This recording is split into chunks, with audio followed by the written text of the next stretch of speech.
I'm declaring an emergency exists and I'm invoking the provisions of RSA 91-A:2, 3, parenthesis B, close parenthesis. Federal, state, and local officials have determined that gatherings of 10 or more people pose a substantial risk in our community and its continuing efforts to combat the spread of COVID-19.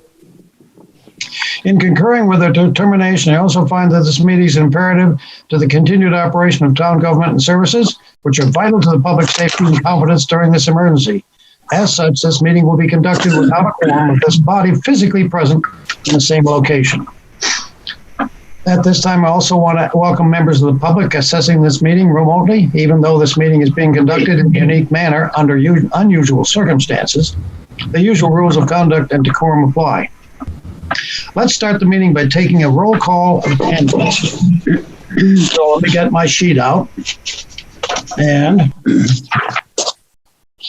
ask each person on the board to please introduce themselves. And I'm Lang Plummer, the chairman of the Exeter Planning Board. And Nancy, could you introduce yourself, please? Nancy Belanger, alternate, and I am alone in the room. Okay, thank you for adding that. I'm looking over Gwen English, please. Yes, Gwen English, and I am alone in the room at the moment. Okay, Jen Martell. Jen Martell, and I'm alone in the room. Pete Steckler. Hi, this is Pete Steckler, alternate. I am currently alone. Pete Cameron. Full member, clerk, and alone. And John Gruder. I am present and alone in the room. Let's see. I don't see Aaron this evening. Am I missing him? Okay, not here at the moment. And have we changed the Selectmen Board rep to Nico? Dave, do you know? Yeah, it's Molly. Molly. It's Molly Cowan, and she is not in attendance that I can see. Okay. My sheet I just got from Barb has Nico down there again. Oops. Well, it says August 13th, 2020. We'll correct that. I'll check that out anyway. And nobody is, and back to myself, there's nobody in the room with me other than some pizza that's kind of getting cool. So our first item on agenda this evening is public hearing on the 2021 Capital Improvement Program, CIP, projects as presented by the town departments. Copies of the proposed document will be made available at the Planning Department office prior to the meeting. And I believe we all have a copy of that. Dave, did you want to make any comments as we start this part of the meeting? We're going to go till about 7 o'clock and then we'll go to the regular meeting. Sure. Well, we'll be as brief as possible. I wouldn't have a hard stop date if we're not done presenting, because what I'd like to do tonight, thank you. We've provided the draft capital improvement program for from 2021 to 2026 for your review in your packets. I'll have department heads present their plans tonight as part of the public hearing and board questions. And then, as customary every year, you usually hold a second hearing for the general public, because tonight the department heads gives it a chance to highlight their requests, and the general public can absorb it. And then you hold a public hearing at the next meeting in August and finalize it with any comments you might have in a transmittal letter based on those discussions. And without further ado, to get started, the town manager would like to say a few words in introduction, and then I will have the rec director present, the Conservation Commission, which will be Kristen Murphy on their behalf, DPW, fire, and then followed by myself. So you can ask questions at any time, however the chair wants to, but we're just going to, go through the presentations, and we're going to focus on requests for 2021. And with that, I'll pass it off to Russ Dean, the town manager, for a short introduction. Russ. Welcome. Okay, thank you. Well, good evening, everyone.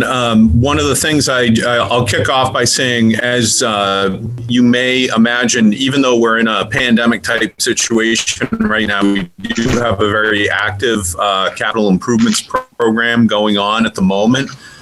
We had 2 projects that were approved at the March 2020 town ballot, and that's the Squamscott River Siphons project, which is currently underway in Public Works, and also the groundwater surface water assessment. We actually asked for another $200,000 for that, which was approved back in March, and that project is also underway, well underway at this point, and you'll be hearing more about the next stages of that tonight.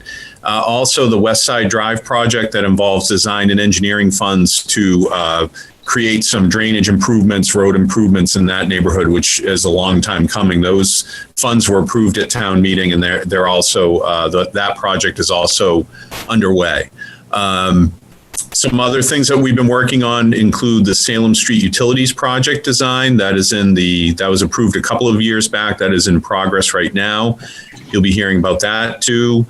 We did complete our public safety study. This past, about a couple of months ago, we finalized both the police and the fire, and they've made some recommendations about next steps for that process of trying to figure out what to do with our current public safety facility, and given some options as a roadmap. So you'll see in the CIP coming up a request for funds for that.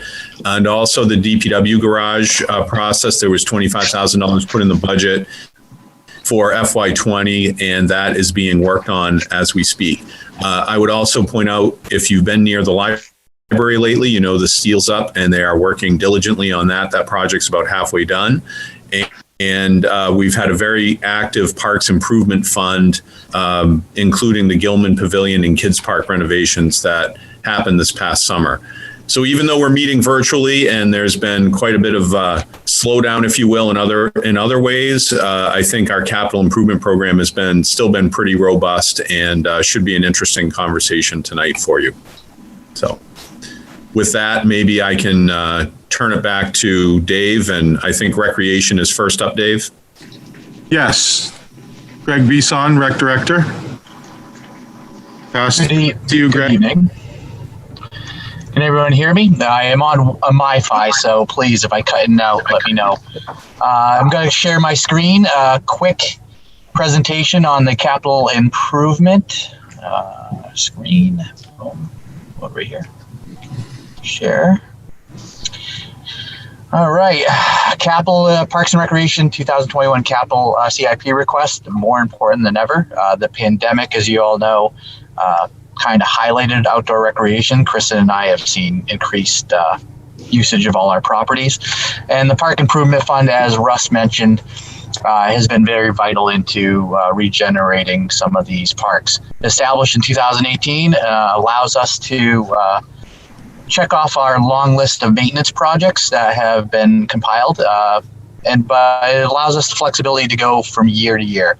A couple examples, you'll see that basketball hoop was being fixed and Townhouse Common. And here's some pictures of current ones. Townhouse Common fence on Bow Street, if anyone's seen that. The Gilman Park Pavilion, as Russ said, the design and construction. The roof is going on today and will be completed by the other day. COVID-19 has slowed this process. Which is good that the Parks Improvement Fund has given us that flexibility. The supply chain is very slow. We've resurfaced the basketball courts. We've straightened up the basketball. We've expanded the docks, and with the generous donation from the Lions Club for that great kayak cradle you see there. We also have done modifications, adding water cannon spouts at the rec park for our infields, kids park renovation, and then the brickyard. Just recently we did a turf renovation because of fungus had attacked our turf.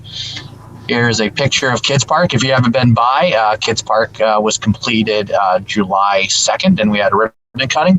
It's been a big hit for all the families. They've been very excited.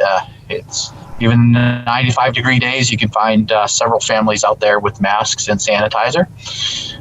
Still slated for this year, we'll be putting an RFP out to do the walkway here at Gale Park, which will be a substantial project, digging it down and putting a polymer stone dust and cobblestone on either side so the weeds won't grow through. And then deferred projects, we had a water fountain that was deferred, of course, because of COVID-19. Pool painting that was on the agenda this year. We just felt that after evaluations that we could wait another year or two. Park Street common irrigation installation was another one we put off, and pool cover installation and brickyard drainage. What we're proposing with the capital improvement fund, we are actually going to request $100,000, and we're going to focus on Park Street Common. As you can see here, this is the Park Street Common play area. So let me just move my dialog box so I can read my notes here.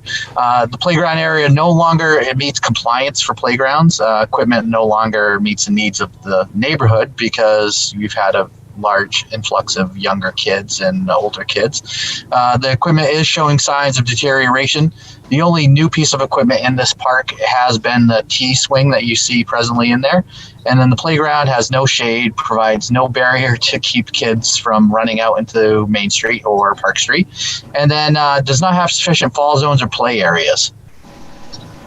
So our project would be to tear it up, of course, remove all the old elements, swings, use the swing for another site, dig out the appropriate play area, install new playground elements, install new playground surfacing, work with the neighborhood where we would be putting a border, not a fence, and then plant shade trees around it to grow up and provide plenty of shade.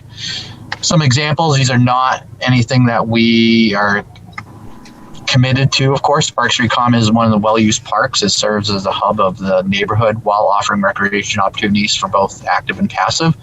On any given day, you could see people out there playing. How we would achieve this new playground, we would have a neighborhood charrette post-COVID. There we would get the neighborhood to come out, maybe offer a barbecue and get some input of what they want to see in the playground, and also do a community survey to get more people to have input. And we'd make the playground appropriate for ages 2 to 12. Right now it is really focused on 2 to 5. So we feel this is a need for this park, and it would definitely regenerate interest in the park. So that is all I have. Let me stop my screen sharing. If I can figure that out. Thank you, Greg. And while that is going, do you have any questions? Does any of the board at this point have any questions for Greg? Because I know he's double duty tonight. He has an event that he's at. That's why he's in the car, and he needs to be leaving here shortly. So I see Nancy Belanger has her hand up. I won't keep you. I just have a question on the survey timing with the budget recommendation committee starting up. Are you going to start that pretty soon? The survey for the playground? For Park Street Common, yeah. No, I want to start that until after the vote in March of 2021. I want to make sure we have funds before I start surveying, getting people excited. Okay, thank you.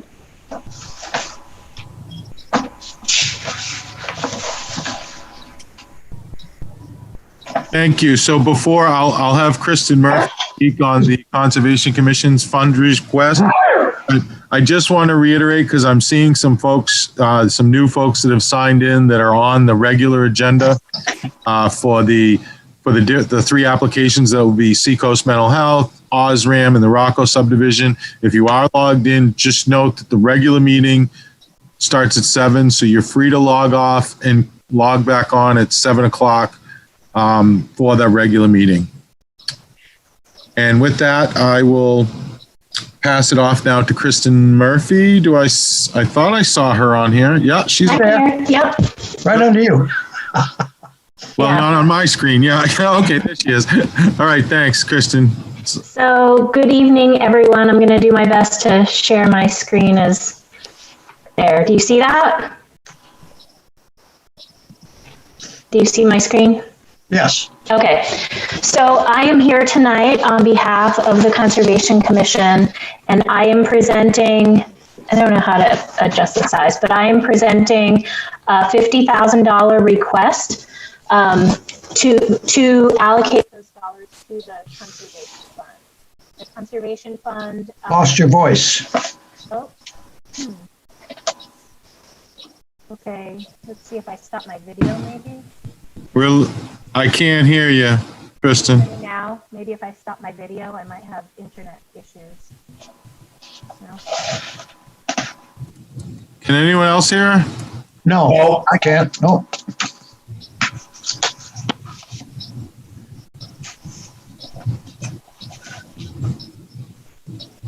Okay, can we, do we want to jump ahead? Kristen can call in. Yep. Okay. Should I play the Final Jeopardy song?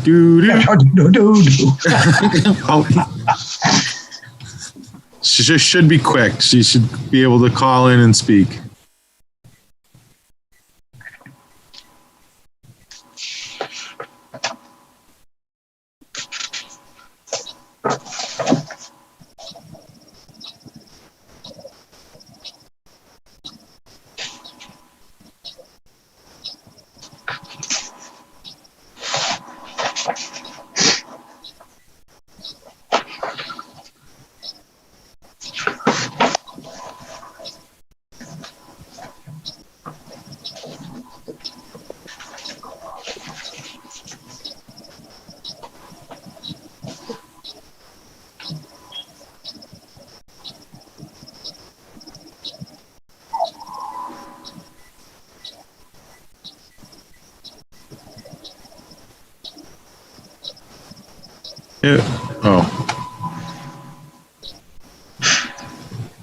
And maybe in the to keep the meeting going here while she does that, I only have one slide. I mean, DPW and fire will be a little longer, but I could just go and speak while Kristen can just wait until she gets going. So I will. Okay, go ahead, Dave. I'm going to shift gears. Can everyone? I think I'm here. Yeah. There you are. Oh, okay. Can you hear me? We can continue. I don't mind if you want to. Sorry about that. Okay, I'll just go since we have this up. I mean, it's one slide, just like yourself. So, planning is proposing a bike and pedestrian master plan. This has been in our master plan and the CIP, and due to other priorities, just kind of kept getting deferred.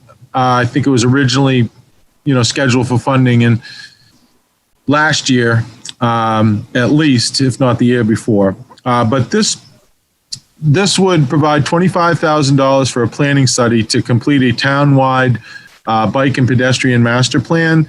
Exeter has shown a commitment to bicyclists and pedestrians by several, past and current projects involving establishing bicycle paths, sharrows on Hampton Road, and bike lanes, adding sidewalk connections on Winter Street, Spring Street, Napping Road, and continuing the sidewalk out on Kingston Road as examples. However, the town has no formal plan or has any formal assessment on the whole as to which roads should be prioritized for cyclists, which streets should be targeted for future sidewalk connections and extensions. So this study would have as its deliverable a master plan that examines both modes of transportation that go beyond recreation, more of, how do you get getting to A to B for errands and so forth and work.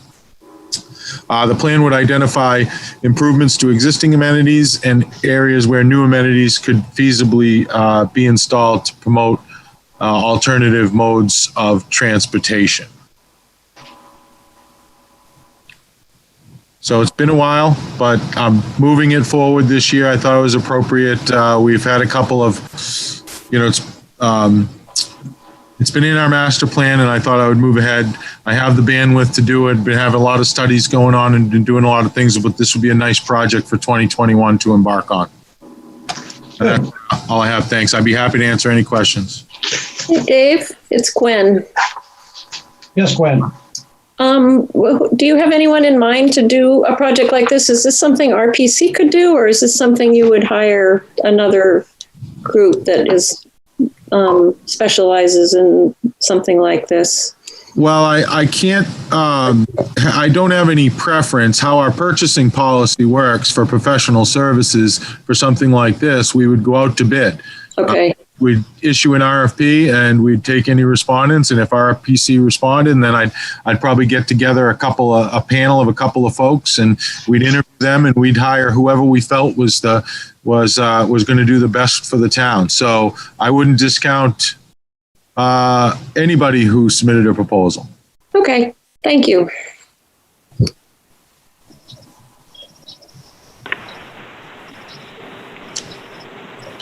Not seeing any other hands, we can move on unless somebody else has any. I'd pass the floor to Kristen.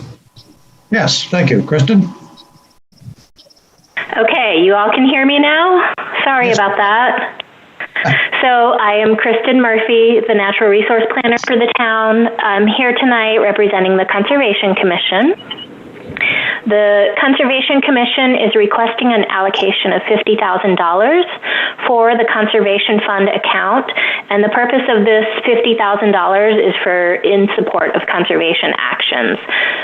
So it would fund things like acquisition of property, property surveys, deed recording, title research, some of those due diligence activities that are required before a property can be acquired.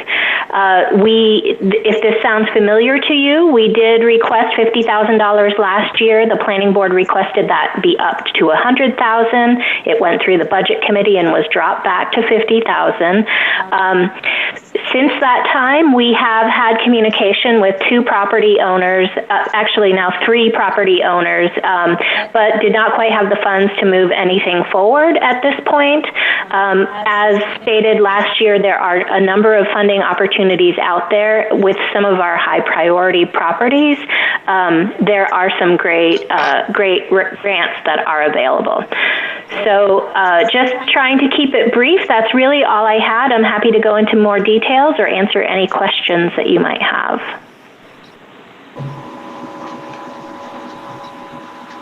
Questions for?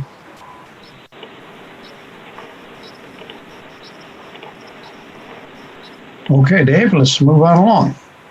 All right, going forward. Thank you all. Thank you, Kristen. Thank you, Kristen. Going to DPW. And now Molly has arrived. Welcome, Molly. Hi, Molly. Hi, everybody. Thank you. Well, good evening, everybody. This is Jennifer Perry, Public Works Director. I'm in my office, so hopefully I'll have a good connection here. I have several projects that I want to discuss that are proposed for 2021. I will not be discussing other out-year projects, just to try and keep it as brief as possible. And the first project up that I would like to discuss, and I'm going to share my screen. I say that, hold on a second.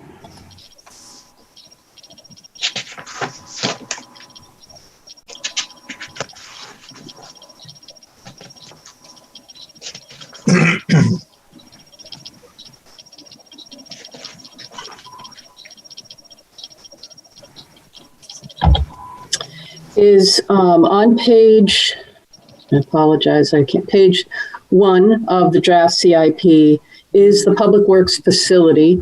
We've been discussing this for several years, and we have started a very preliminary concept, kind of a space needs analysis this year. That was with $25,000 that was approved through the budget process. And for next year, we're looking at $150,000 to continue on with more high-level master plan and preliminary designs. Right now, at this point, we've gotten some very kind of highbrow conceptual space needs analysis and programming analysis. One of the things that we've realized we need to do with all of the needs in town of Exeter, we want to make sure that as we're working on this site, that if there are other parallel operations, that there may be opportunities to do some coordinated work with other departments and other entities in the town. And that's one of the things that we met with the facilities committee last 2 weeks ago that they had recommended also. And as you know, this is an older building that we're talking about here at Public Works. It's the highway garage, the break room area, and maintenance garage area. And it also includes the fueling island, which is additional work than what we had explained in prior presentations. But you'll see shortly that the conditions are fairly deteriorated. This just gives you a quick overview of the highway garage. This is a photo from this week. Just imagine it in the wintertime when we have plows and wings attached to those equipment. It's a very, very tight space.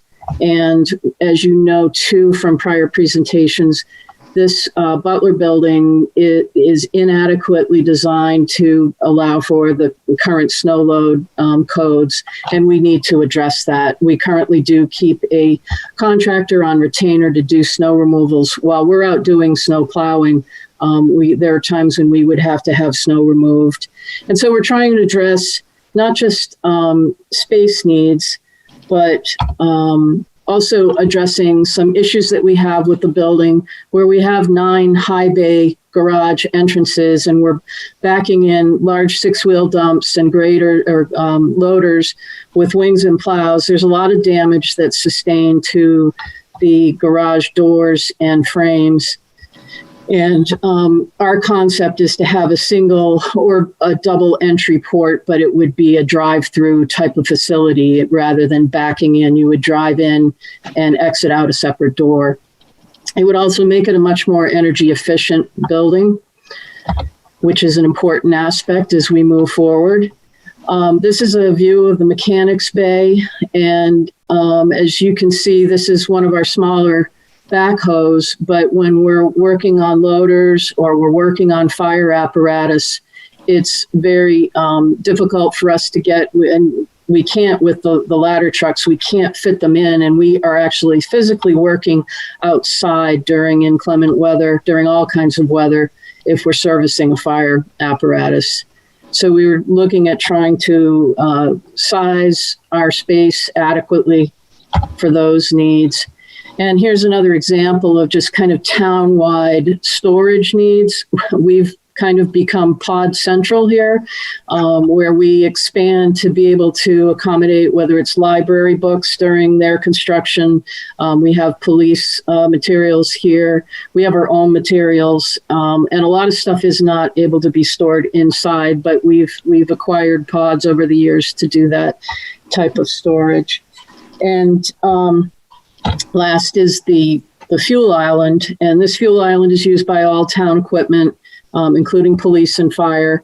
It's fairly aged. I want to say it's approximately 40 years old, and it really does need to be replaced. And it makes sense to be looking at that at this time, because whatever we do with the new building is going to affect traffic flow, and so would a fueling island.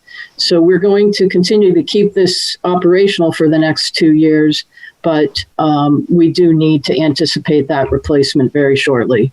So this is $150,000 for continuing the master plan and preliminary design next year, and we would anticipate construction probably in 2023. It's roughly estimated at $5 million, but the work that we do next year will help to better define what that estimate should be. Dave, do you want me to just continue right on, or should I stop for questions? I'd leave that up to the chair or the board. I think that we can ask questions as you proceed, so just keep on going, please, Jennifer. Okay. If I see any hands up, I'll... Yeah, Dave's in charge of hands. Okay. Next up is Pickpocket Dam. I think most of you have heard that the dam was reclassified from a low hazard to a high hazard dam in 2018. This Pickpocket Dam is located on the border with Brentwood. However, it is a it's owned by the town of Exeter. We acquired this back in the 1980s when we acquired Great Dam. And we have a new letter of deficiency in 2019 based on the fact that this is a high hazard dam. And the concern is that during an extreme flood, there's potential for inundation of buildings and structures downstream, including 2 roadways and obviously homes. And we've signed a schedule with New Hampshire DES, and we are to conduct a feasibility study. We need to start that work in 2021 in order to be able to select the alternative for modifying the dam. It could be to lower the structure. It could be to reinforce the structure. It could be to remove the structure. But we would have to do a full-blown feasibility study looking at what all the alternatives are, what those costs are.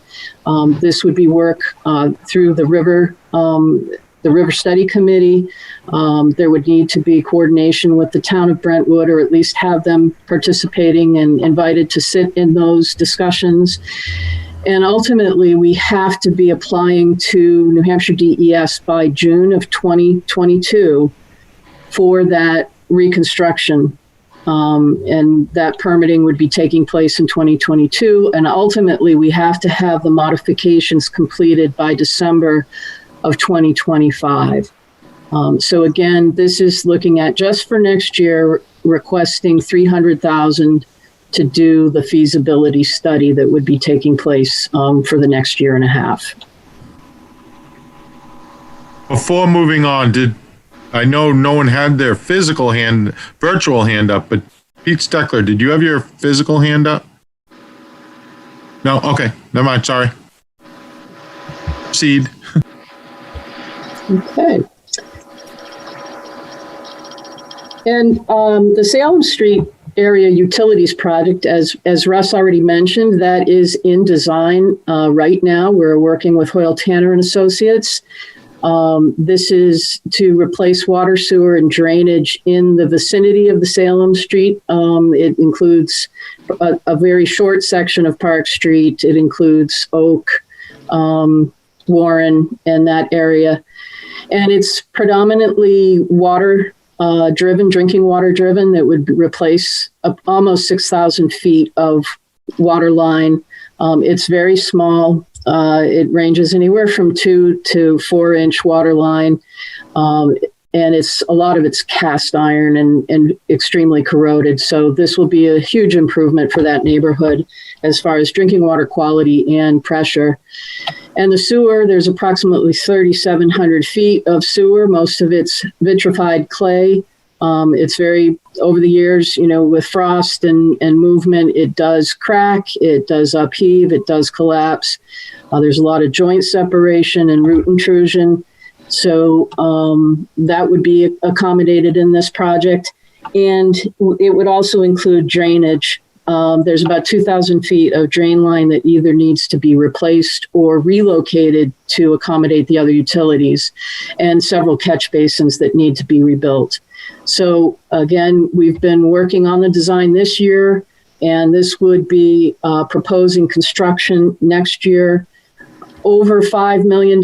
This number is approximate. We don't have a formal estimate from the engineers yet. We're actually working with them on essentially a value engineering effort to try and reduce these numbers.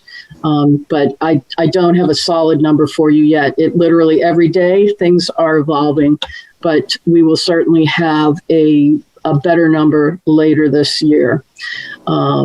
We've already held one community meeting, one neighborhood meeting earlier this year, and we anticipate conducting another neighborhood meeting in the near future. Any questions on this? Thank you with talking about the neighborhood meetings. It's very important so folks know what's happening in their backyard. Thank you. Pete Cameron has his real hand up. Ah, Pete. Well, can we go backwards a little bit Yep. to pickpocket? Yeah. Now, does Brentwood, who owns the water? We own the dam, but who owns the water behind the dam? Is that Brentwood? So I think what you're asking is who's it on the impoundment? Because the water technically is owned by the state. I appreciate that. Yeah, we don't own the water. Although the town owns the dam, the properties that abut the impoundment are both in Exeter and Brentwood. So there are properties in both towns. All right, thank you. And then this is going back even further. It seems like I've been asleep here, but this question is for David. Are we going to talk about the downtown traffic study, or who's going to talk about that? That is in future years, so we're focusing on only the request for next year. That, I believe, is, I got as 2022 or 2023. 2023. So that's a couple years down the road. Okay, so there's nothing for that in 2021? Correct. Because we got traffic studies going on all over the place. Yes, I would agree with that. Yeah. Thank you. Sorry, Jen, I didn't mean to interrupt. Nope, that's fine. So next up is our Sidewalk Program. This is the perennial sidewalk asset management program that you hear us talk about every year. As you know, we've been making some good inroads over the years, whether it was the downtown Water Street sidewalks, the sidewalk on High Street between Great Bridge and Portsmouth Avenue, and most recently Lincoln Street. I think Exeter has been doing a good job, but we need to continue to make improvements. I'm sorry, this is on page 21 for those of you. I do have the page listed right underneath the title of each project, so to help orient you. But we still have a lot of work that needs to be done. We currently have approximately $144,000 in the Sidewalk Capital Reserve Fund, and this request would add $120,000 to that. That's the level of effort that we need to be making to make any headway. And this is an example of the headway that we did make on Water Street, but there are many areas that still need to be addressed. And I know $120,000 sounds like a lot of money, but sidewalk work is very expensive, especially in urban areas. And we've been saving up that money in the Capital Reserve Fund so that we can make another meaningful project.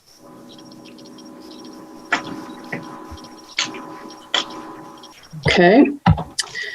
Next is on page 22, it's the riverfront or waterfront sidewalk or walkway. This is the old wooden walkway. It's approximately 25 years old that parallels Water Street behind the Water Street businesses.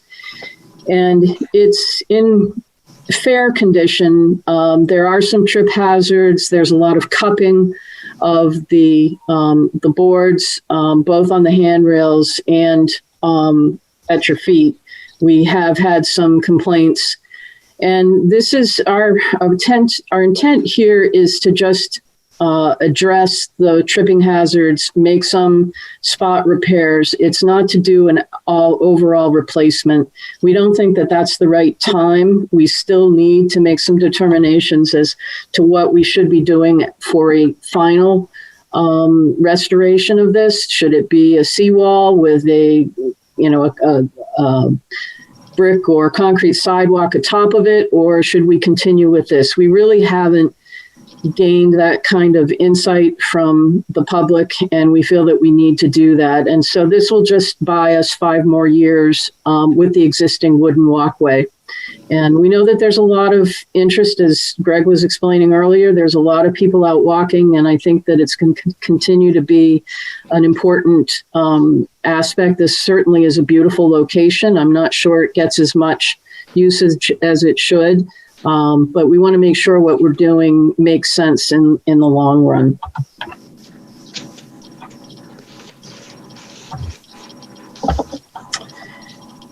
And with that, now I'll get into some of the drinking water elements of our CIP. This next year, I should say over the past 2 years, we've been working very hard on a groundwater and surface water assessment of our existing facilities and where we need to go. And one of the first decisions that we've made is that we do need to move forward with further groundwater development. It is the cheapest water to produce as far as a drinking water supply. And we have capacity in our existing groundwater treatment plant at Larry Lane, the new plant that we built in 2016 and 17 for an additional filter. There was space that was left for an additional filter. So we have been working with Underwood engineers teamed with Emery and Garrett, looking at potential groundwater supplies in the not too far from our existing drinking water system. They could either be pumped to the distribution system or more likely pumped to the treatment plant at Larry Lane. It's very expensive work. Any drinking water work is very expensive. I don't want to belittle that fact because we are asking for $1 million next year just to conduct further test well development. We need to make sure that that one of the three areas that we've been talking about is technically capable of providing the volume of water that we need for a municipal supply. It would be we're looking to add approximately 500,000 gallons to our water supply system. And then that would be followed by design and permitting in 2023. And that's approximately $800,000. And it's not until we get to 2024 that we're talking full-blown construction of a well, which would include piping to connect to the system or the treatment plant. It would include the well development, production well development. It would include a pump house. And that's $4.6 million at this point in time. But the $1 million for next year is to really get into the heavy hydrogeological investigations and start that effort.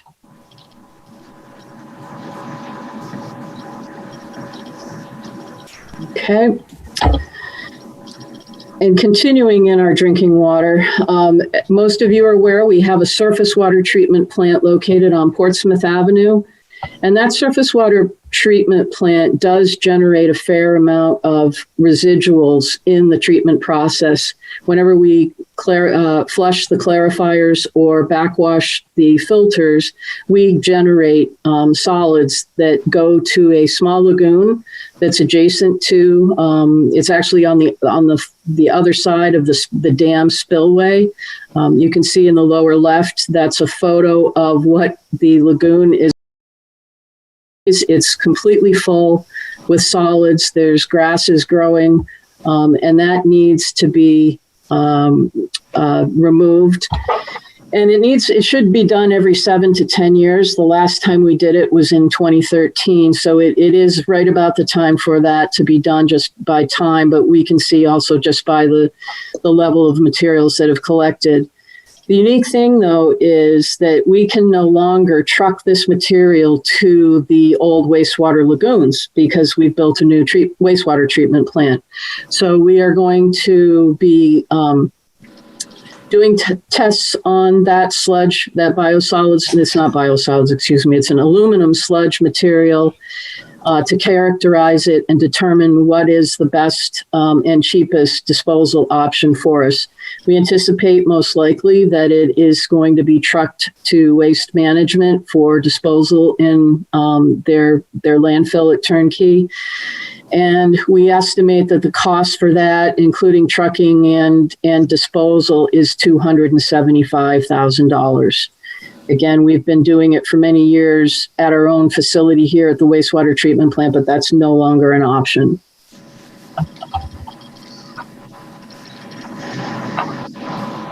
No questions. I will continue on. Sorry, money. Yeah. And so for the surface water treatment plant itself, It is an aged facility. I think some of you may have had an opportunity to tour the plant. We don't know what our final recommendations are going to be on the surface water treatment plant. We're still evaluating that. Right now, it's looking like it would be a replacement in the 10-year window. But in the meantime, we have to continue to operate the existing facility. We need to meet current and near future regulations. Arsenic and manganese have both been lowered. Arsenic will be cut in half next year. So we have to continue to keep this drinking water treatment plant operating efficiently. We know that we have some pumps, and I'll show you a next photo in a second, that shows that, you know, some of the conditions in the plant are very challenging, and we need to continue to make replacements of some of our equipment. We have some chemical storage challenges. We have an old 5,000-gallon steel tank that contains caustic. It's not a great combination to have caustic in contact with a steel tank. That has to be replaced. We have leaks in the roof, and we need to do those repairs. And we also have an older generator that is requiring replacement. Those are just some of the highlights. There's a lot more details than that. And this is just a quick photo of one of the backwash pumps that we replaced last year.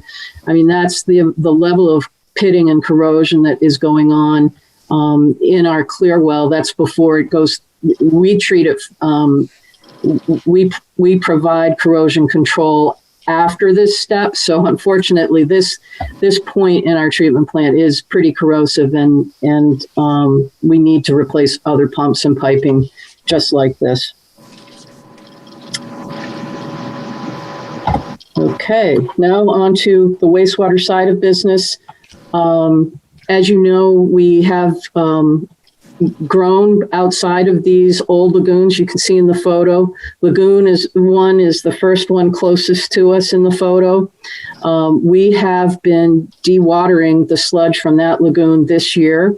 We've been using what are called geotubes or geotextile tubes.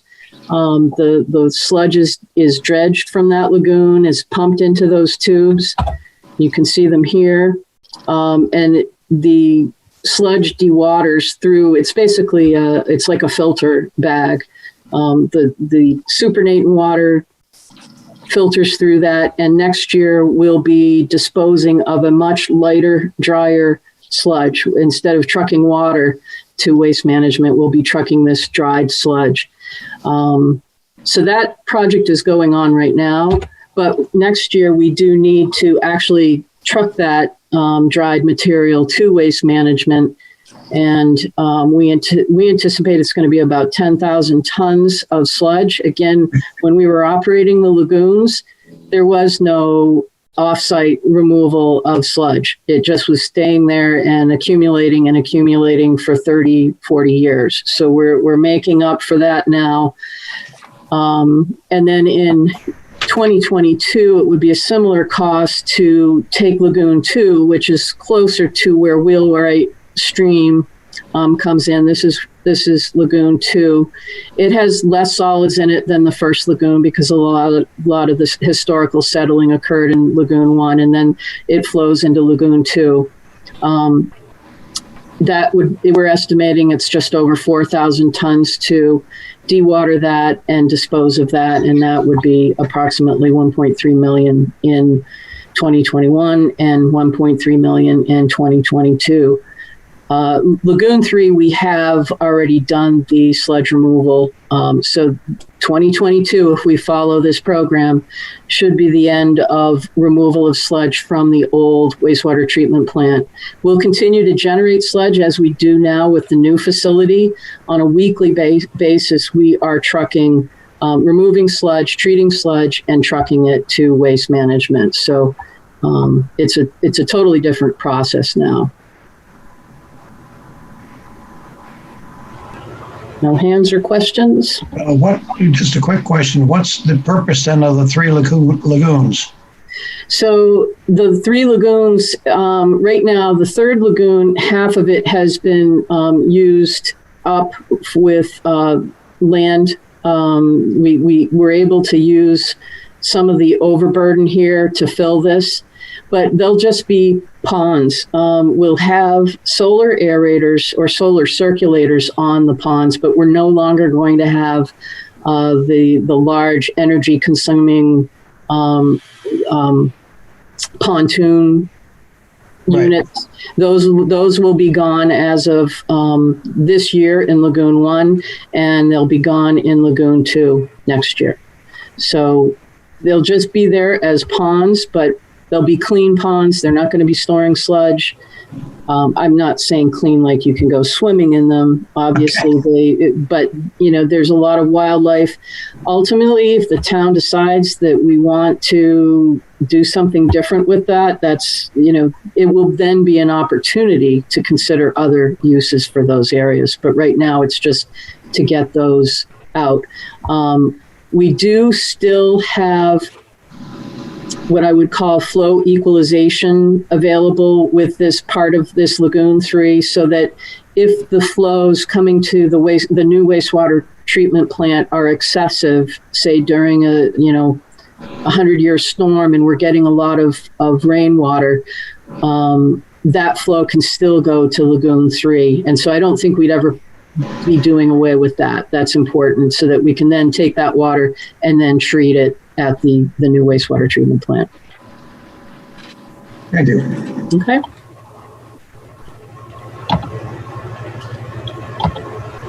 And now I'm into quickly 5 vehicles that the department is requesting for 2021.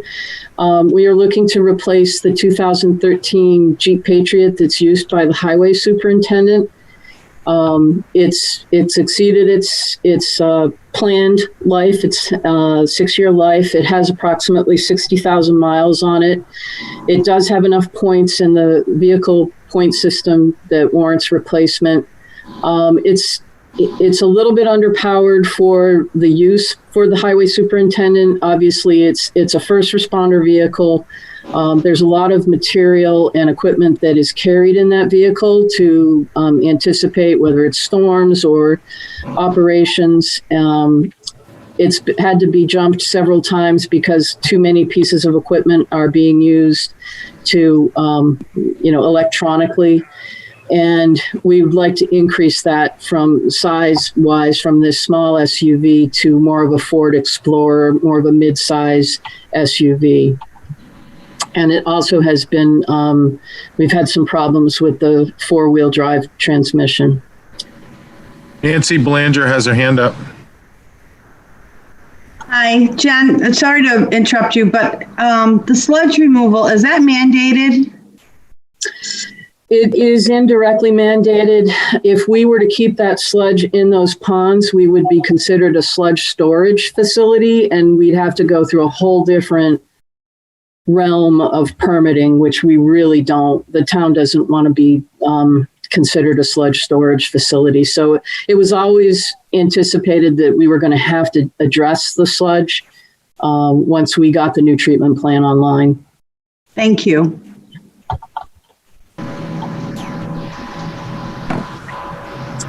Okay. Our next request for vehicles is highway truck number 5. This is a 4x2 truck, a half-ton truck that has approximately 83,000 miles on it. It also has 28 points and qualifies for replacement. We use it for clearing intersections and during winter snow removal. It carries the snow blowers and light hand equipment for dealing with crosswalks and buildings. And it also has the portable aero board on that. So it's used during a lot of traffic control or construction or repair projects in town.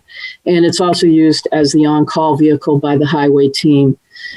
And we're looking to change this to upgrade it to a Ford F-250. A 3/4 ton, and it would be a 4-wheel drive, and would include 13th, 2020, and would include a plow package.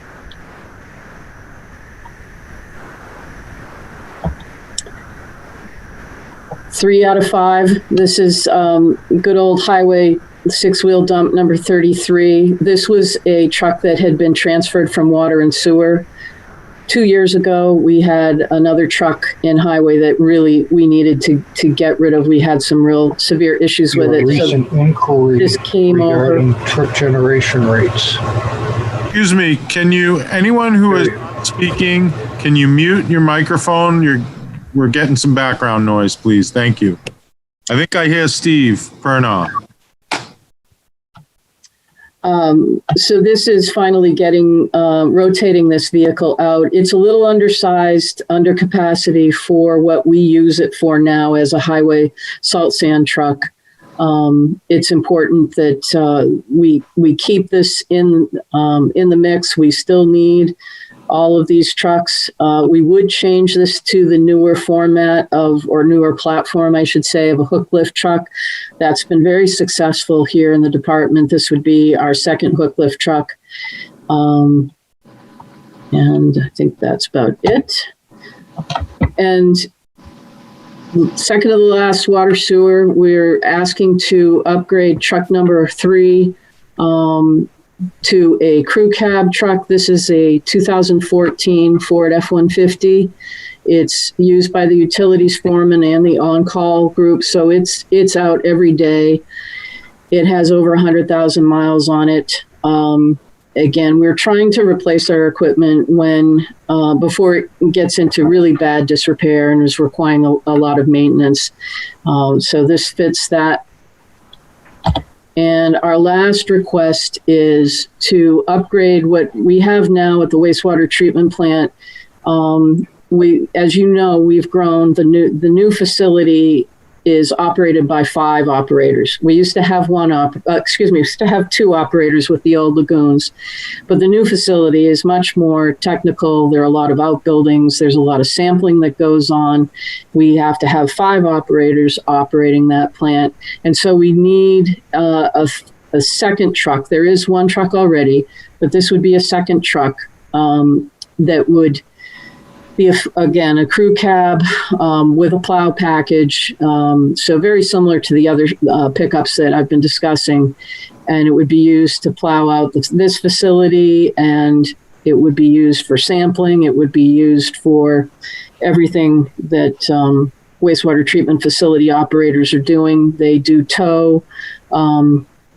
They have a lot of work that they need to do, whether it's at Clemson Pond, the wastewater treatment plant, river. There's a lot that goes on. So it would get, I believe this is the last of the Ford Crown Victorias that are in the fleet. This has already had 3 prior lives, if you will. It was the command vehicle for the fire department, and then it was at town office for several years. And then it most recently has been used at Public Works for the last 2 years. And I believe that completes my presentation. Thank you, Jen. I see Nancy Belanger has her hand up, but it might be a leftover one. Okay, I think it's a leftover one based on that reaction. Okay, so we'll pass it right off to Fire Chief Wilkins. If there's no comments, he's the last to present. Last to present, 7 o'clock, so make it as quick as we can. Good evening, all, and thank you for the opportunity to present.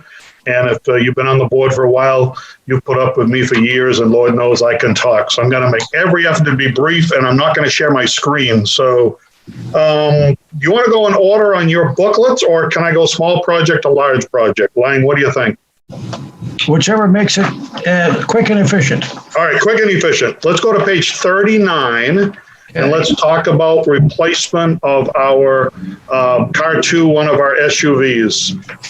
Like Jen, we try to cycle our vehicles out every 10 years or so. This vehicle came up on CIP last year, and just due to the sheer volume of vehicles that needed to be replaced, it was deferred or set aside. So this vehicle, again, we bring forward as a request for replacement. It's a 2010 Ford Expedition. It ranks with 32 points on the Mercury Fleet study that we had done years ago. It's got 100,500 miles and probably close to 101,000 miles now. But we're seeking to replace that with an F-250 pickup, much like Jen just spoke of. We already have one, and it's working with great results. We use it to pull trailers and a bunch of other material around, as well as for our gear in the back and command stuff in the back of that. So difference between this year and last year is last year we were seeking full replacement of all equipment in it. This year we've done some look, and obviously with the current climate, we felt that a more modest project might be more palatable. So we seek to reuse the radio and the lights. So we're bringing the same project to you that we did last at about an $11,000 reduction. So we're seeking $47,000 for a F-250 pickup with cap and gear, as opposed to about a $58,000 project last year. But all parts were the same as we presented last year. Questions on the vehicle? Cool. Next project I'd like to speak quickly on is on page 10. In 2011, we entered into a 5-year lease purchase agreement to replace all of the breathing apparatus that the firefighters wear on all the calls, whether it's a fire or hazard material type call. Those units, time flies, are already 10 years old. The manufacturer will guarantee parts availability for 10 years, and after that, they can't guarantee it, although we've had excellent luck with these stock packs that we purchased back in 11. We purchased 40 air packs in 2011, and when I printed the CIP, we had 38 in service, and I'm sorry to say we lost another one. That is just not, it's cost prohibitive to repair the main brain, the motherboard, so we're down to 37 of the 40 in service. It currently is not impeding our ability to do our job. It's just we set them aside and cannibalize them for parts. It keeps the other ones running. So we're seeking a non-bid price as a placeholder for CIP. What our thought is if this project were supported, I'm meeting with the distributor on Wednesday, September 2nd. We'll discuss his presentation, and then we will go to RFP to have a solid price for the packs if this project were to gain support. If this project ends up being deferred due to other more worthy projects for the year, fully understand, and we'll revisit this next year. But if it is, we'll seek a bid price. So this is a non-bid price, not list price, if you will. This is the price that Massachusetts fire departments get for their air packs because they have a cooperative or a community bid process. The manufacturer give us that, but we're hoping to get a little bit better price if we replace. The other thing worth mentioning here is we are only looking to purchase 36 instead of 40. The fleet of vehicles is smaller. We need fewer air packs. So we're not going to have a whole bunch of spares, if you will, laying here that we pay $9,000 for. So we're just looking for support and see where it goes on this. For the air packs, it is an important piece of equipment, but as you know, it's a very pricey piece of equipment. The manufacturer offers their own lease purchase program. We've had better luck in years past having finance seek competitive bids for a lease program as if we bought vehicles. So Doreen has done an outstanding job finding the best price and interest for this, expensing it out over 5 years. Questions on the air packs? Cool. Moving on. All right, the biggie. Page 3 of your project. We're bringing forth a CIP project to begin the process of feasibility study, space needs assessment of a new public safety complex. We're looking at some alternatives. We've received the draft of our public safety study, and in it, they did a lot of work discussing sites.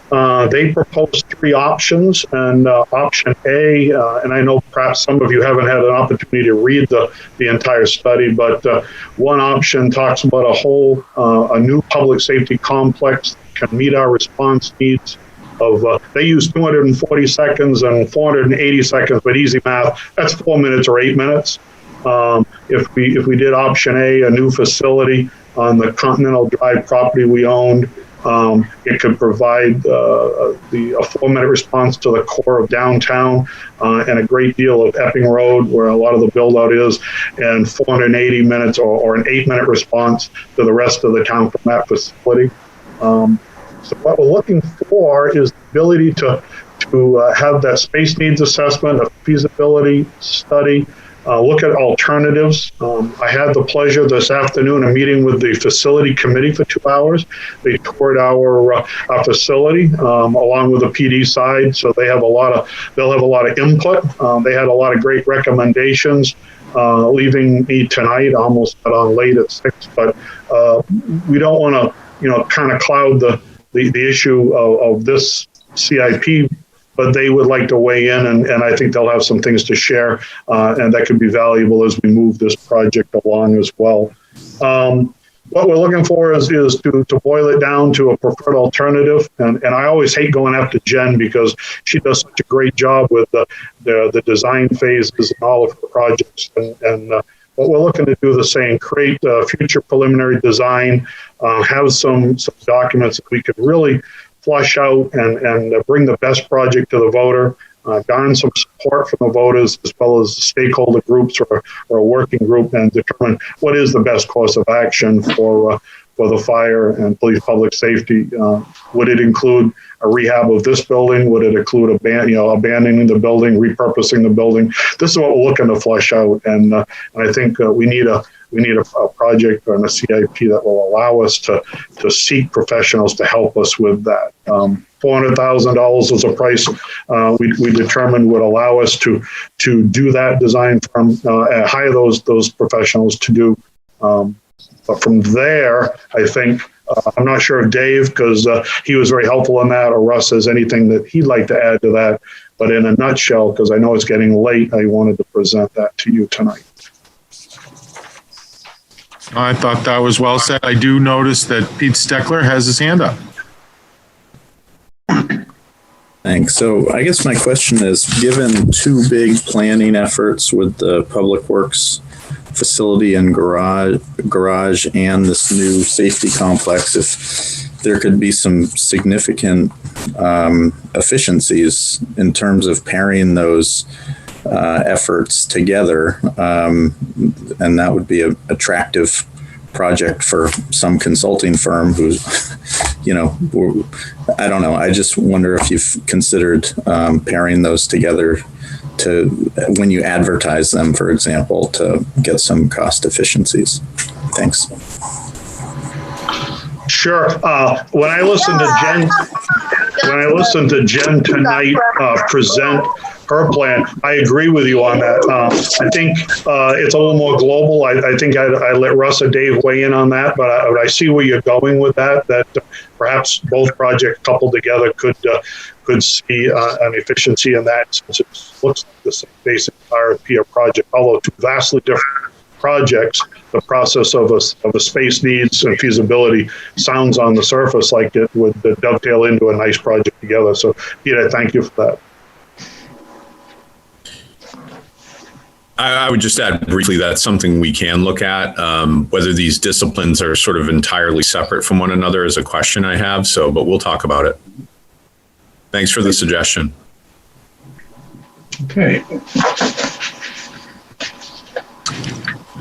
So if there are no more hands, I think that would wrap up the CIP, and then we could continue the discussion until the August 27th meeting. I think we should put it first. We already have the one item, the Grissett yield plan is coming back, but we should just put it on, have open the public hearing in case anybody who views the meeting tonight has anything to add. Possibly maybe the facilities committee will chime in that night.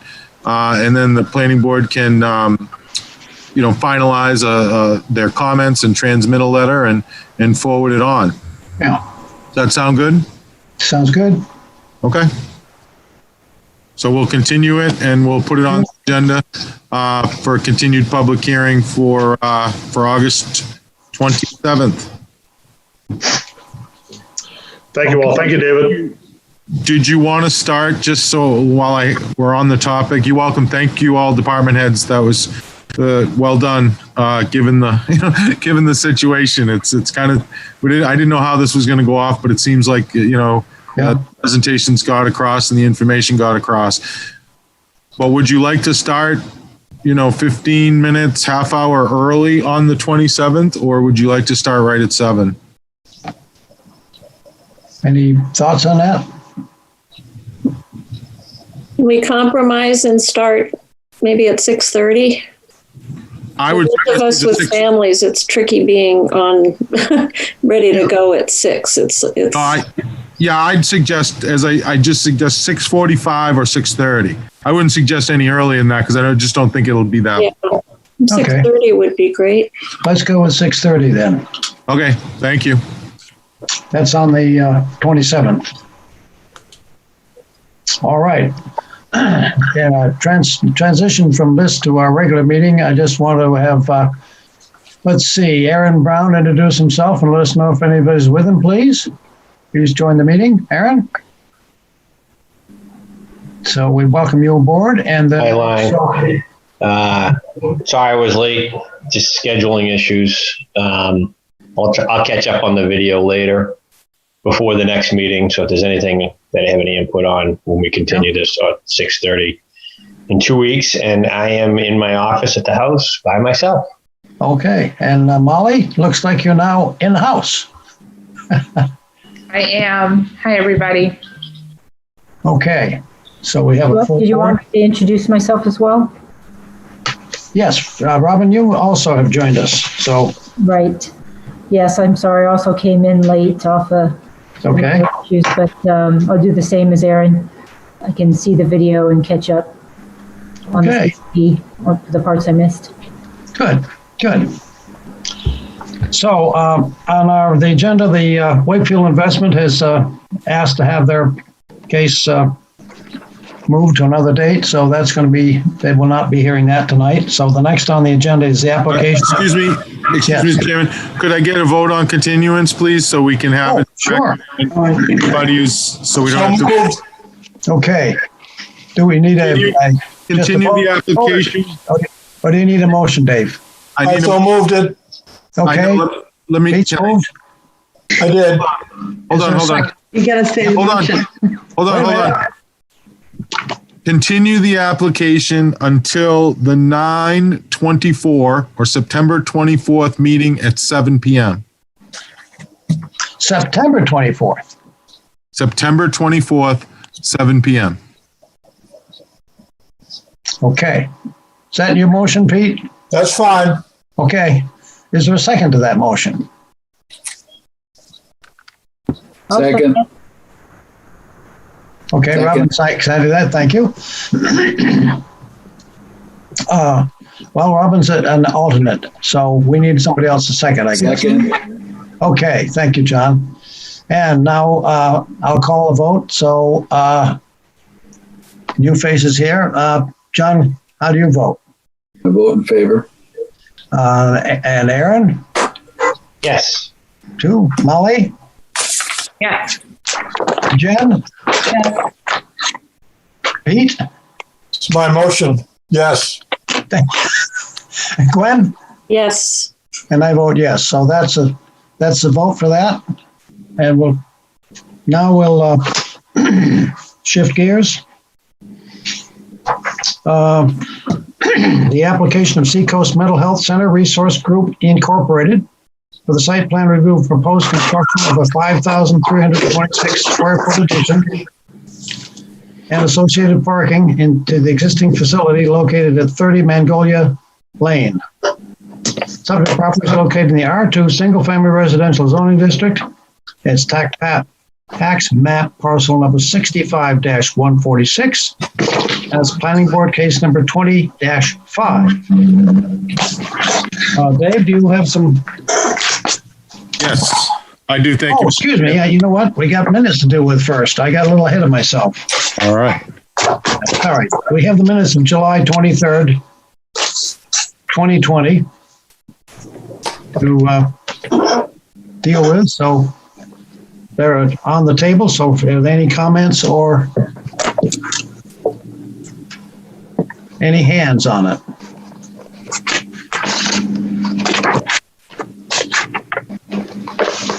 like to make a motion to?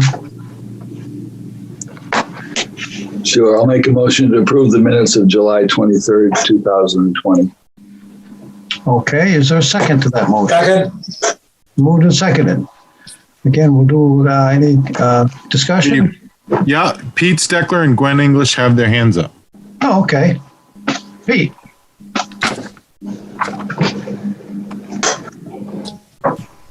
Put your mic. Thank you very much. Appreciate the reminder. So I'll start on line 70, where I think there should be an addition that Tracy Tarr and Jamie or James Long from GZA went out on Tuesday to the site, because the next line says the work was split up between us, but doesn't reference that Jamie was out there with Tracy. Let's see, line 77. I think that the sentence that says the building just misses the core area, I think it would be helpful to provide some context there by adding of the confirmed vernal pool.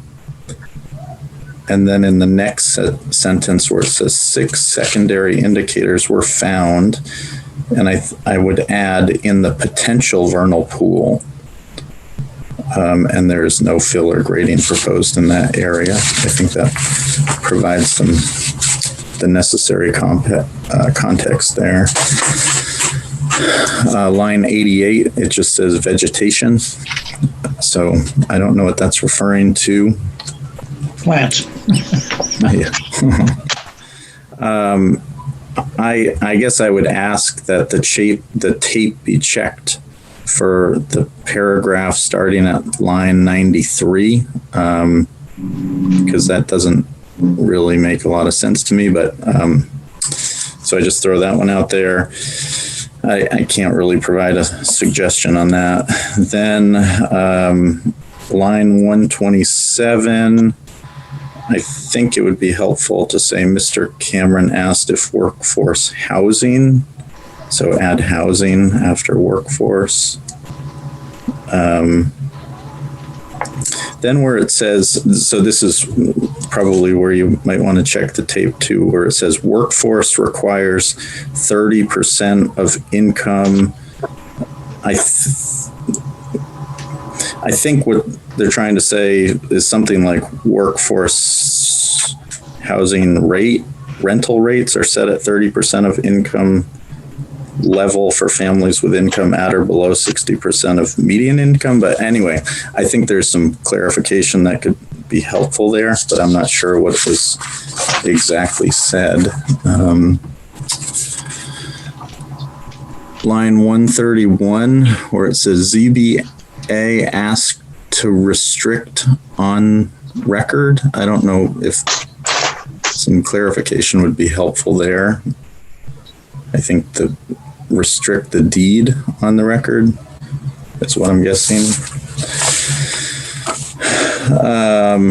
Then line 167, where it says it's just a restatement of functions and values. I think it would be helpful to say applicant's response to wetlands CUP item 3 is just a restatement of functions and values.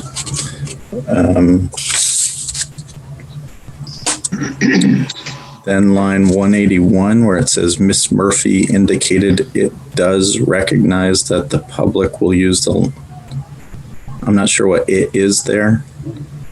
If so, might be worth checking on that. And same with the line where it says, is a similar project that doesn't have designated parking on 182. I don't know if some context could be provided there. And my final comment is on 184, where it says, Ms. Belanger asked if any indicators for the possible trail. So I don't know if Nancy can clarify that. I can, if I'm allowed, as an alternate. What I was asking if there were any indicators for the trail. If it was possible to put indicators for the trail, because it's not closed to the public, but there was no parking that was going to be available at that point. So what I was asking for is clarification if there were going to be indicators saying that there was a trail there. Like signage. Yes. Okay. That's it for me. Thank you. Thank you. Gwen? Yes, just two quick ones. On page 2, line 64, was Jason Plord at that meeting? I didn't think he was, and this line says Jason Plord is here for that as well. He was. Was he there? Because no one asked him anything, I guess. No one asked him anything, but he was on there for hours. Yeah, I finally lucky him. Okay, I just thought I'd check because I didn't think anyone talked to him. And then just quickly on line 238, and that was a comment that I made, and I might not have worded it this way, but my intention was to have it say activities are needed or or requested by new residents coming from similar projects. And that's it. That's all I had. Thank you, Mr. Chair. Okay. So Dave, would you suggest that we table these till they get the tape checked on? If that's the wishes of the board. Okay. I think we've had several references to doing that, so I would suggest we table till or just don't act on these till next time. Excuse me. That'll work. Yes, Pete? You can. In view of the discussion that's just occurred, I'm not sure that my motion to approve these is appropriate until we see all the language that may be changed here. So I think, was it you, John, that seconded my motion? Or who did? It was, yeah. I think we should withdraw that motion. Because I don't see, I'm not willing to make a motion to approve these minutes if there are going to be some significant changes to them. Or certainly a review of the tape to see that they are accurate in relationship to the actual meeting. So I would, if you would withdraw those, the second and the motion, then do we need to take action to table it, or can we just leave it, Dave, the way they are until they're reviewed and brought back? Yeah, I mean, you usually just table it. I mean, I don't think you need to. I think you can do it either way. Just don't act on them. It's not an application. Right. But you usually table the minutes till the next meeting so that is a prompt for Barb McAvoy in the office to bring them back. So, Pete, would you like to make a table motion? I can do that. Please, thank you. And John? Second. Okay. Assuming there's no lengthy discussion, I'm going to call a question, please. And Molly, how would you vote? Yes. Aaron? Yes. Jen? Yes. Pete? Yes. Gwen? Yes. And did I miss anybody? Oh, John? Yes. Okay, and myself, yes. So the minutes are tabled till the next meeting. Thank you. Now,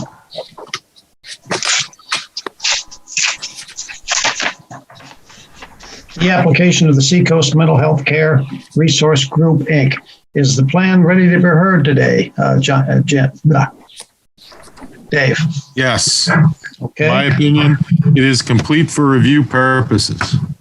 All right, need a motion to hear the case, please? Or to open the case? Mr. Chair? Yes, Gwen. Gwen, I move to open case number 20-5, Seacoast Mental Health Center Resource Group, tax map parcel 65-146. Thank you. Second?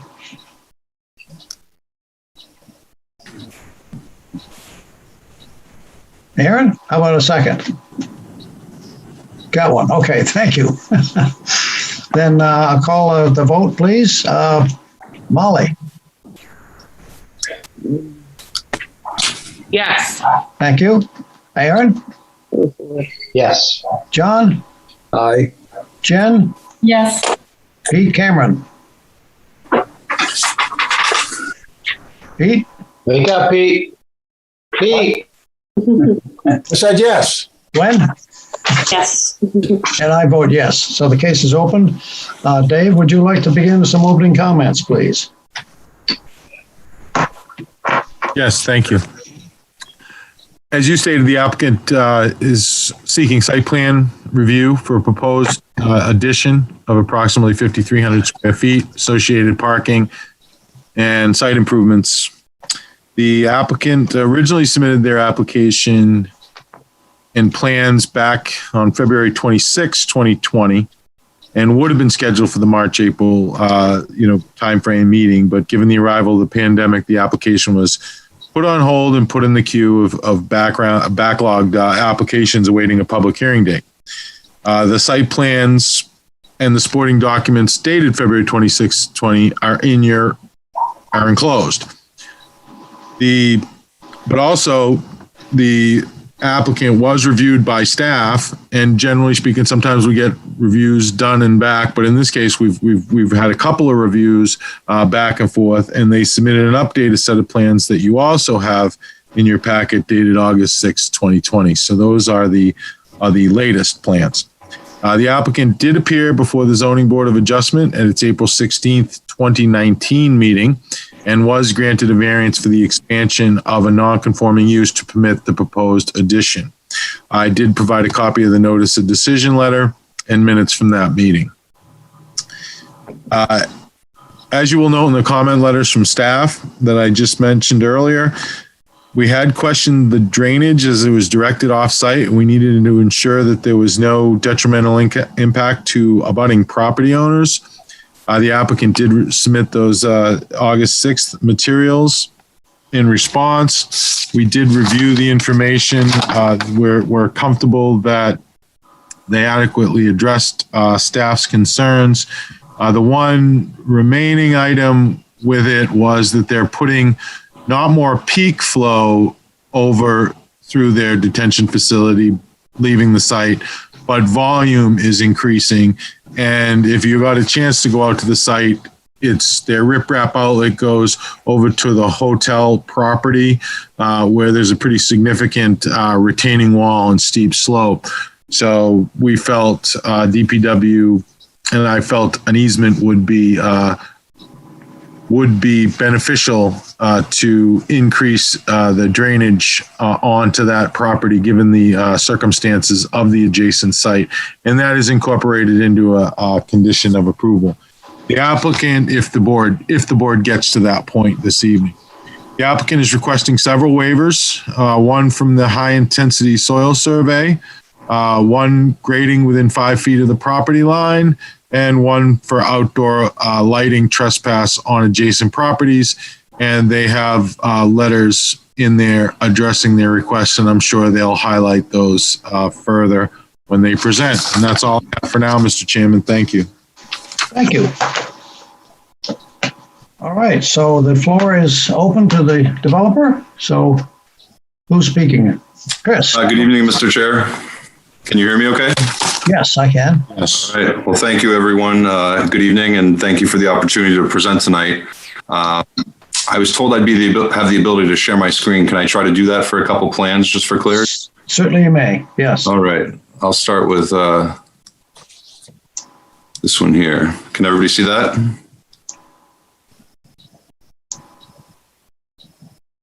Yes. You see my screen? Okay, thank you. All right. Well, again, good evening. My name is Chris Rice with TF Moran. I am here tonight on behalf of the owner and the applicant, which is Seacoast Mental Health Center Resource Group Incorporated.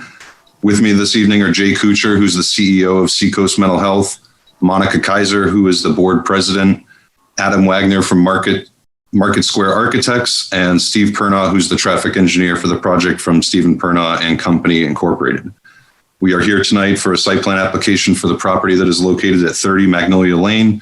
It's located in the R2 Single Family Residential District, tax map 65, lot 146. The property is approximately 1.6 acres in size, and there are no wetlands on the property. As you can see, this is the existing conditions plan that I have up right now. There's an existing one-story building, which is approximately 8,000 square feet, and there are 47 existing parking spaces. There's also an existing shed and dumpster in the west corner of the property over here, which is kind of close to the residential property. I only point that out because we are relocating the dumpster to the opposite side of the site as part of the site plan. We are bordered to the south and to the west. I'll bring up the area, a different plan here for clarity.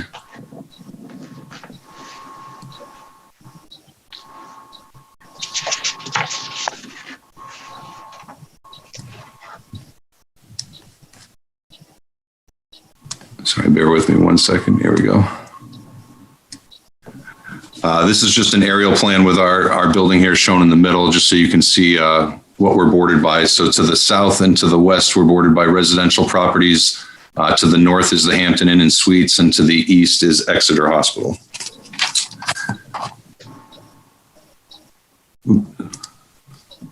I apologize. I have to keep switching here plans on you. So what I've just brought up is the proposed site plan. We're proposing a 5,326 square foot building addition, which is this darker brown color here. The addition does have a basement, which is purely for mechanical and storage space. And we also have some revisions to the parking area to make up for the lost spaces that are currently where the addition is proposed.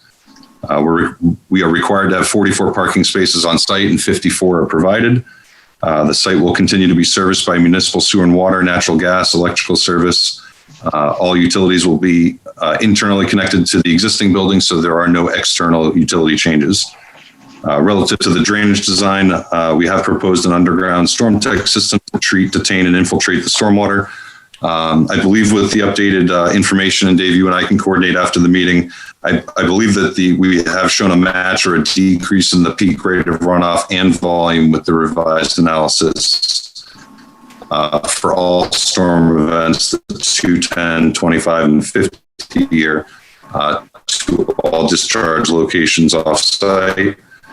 And about the 15% increase, which we have, doesn't impact our drainage study that we provided. We'll just be adding a couple more chambers, and she recommended that we supply that after tonight's meeting in case there were any other changes that come about from this hearing. We've also supplied a proposed landscape plan. It shows approximately 6 trees and 30 shrubs to be planted, as well as a number of ornamental grasses and daylilies throughout the site. We also supplied a photometric plan, truck movement plan, and details of site work items for construction. As Dave mentioned, we did appear before the Zoning Board of Adjustment on April 16th of last year and received a variance to allow the expansion of a non-conforming use. Also, as Dave noted in the staff memorandum, we did make our application in late February of this year.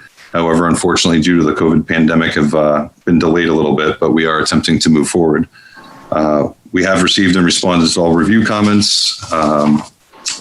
As Dave mentioned, the most significant one, I think, had to do with the drainage design, and I believe we've addressed all those.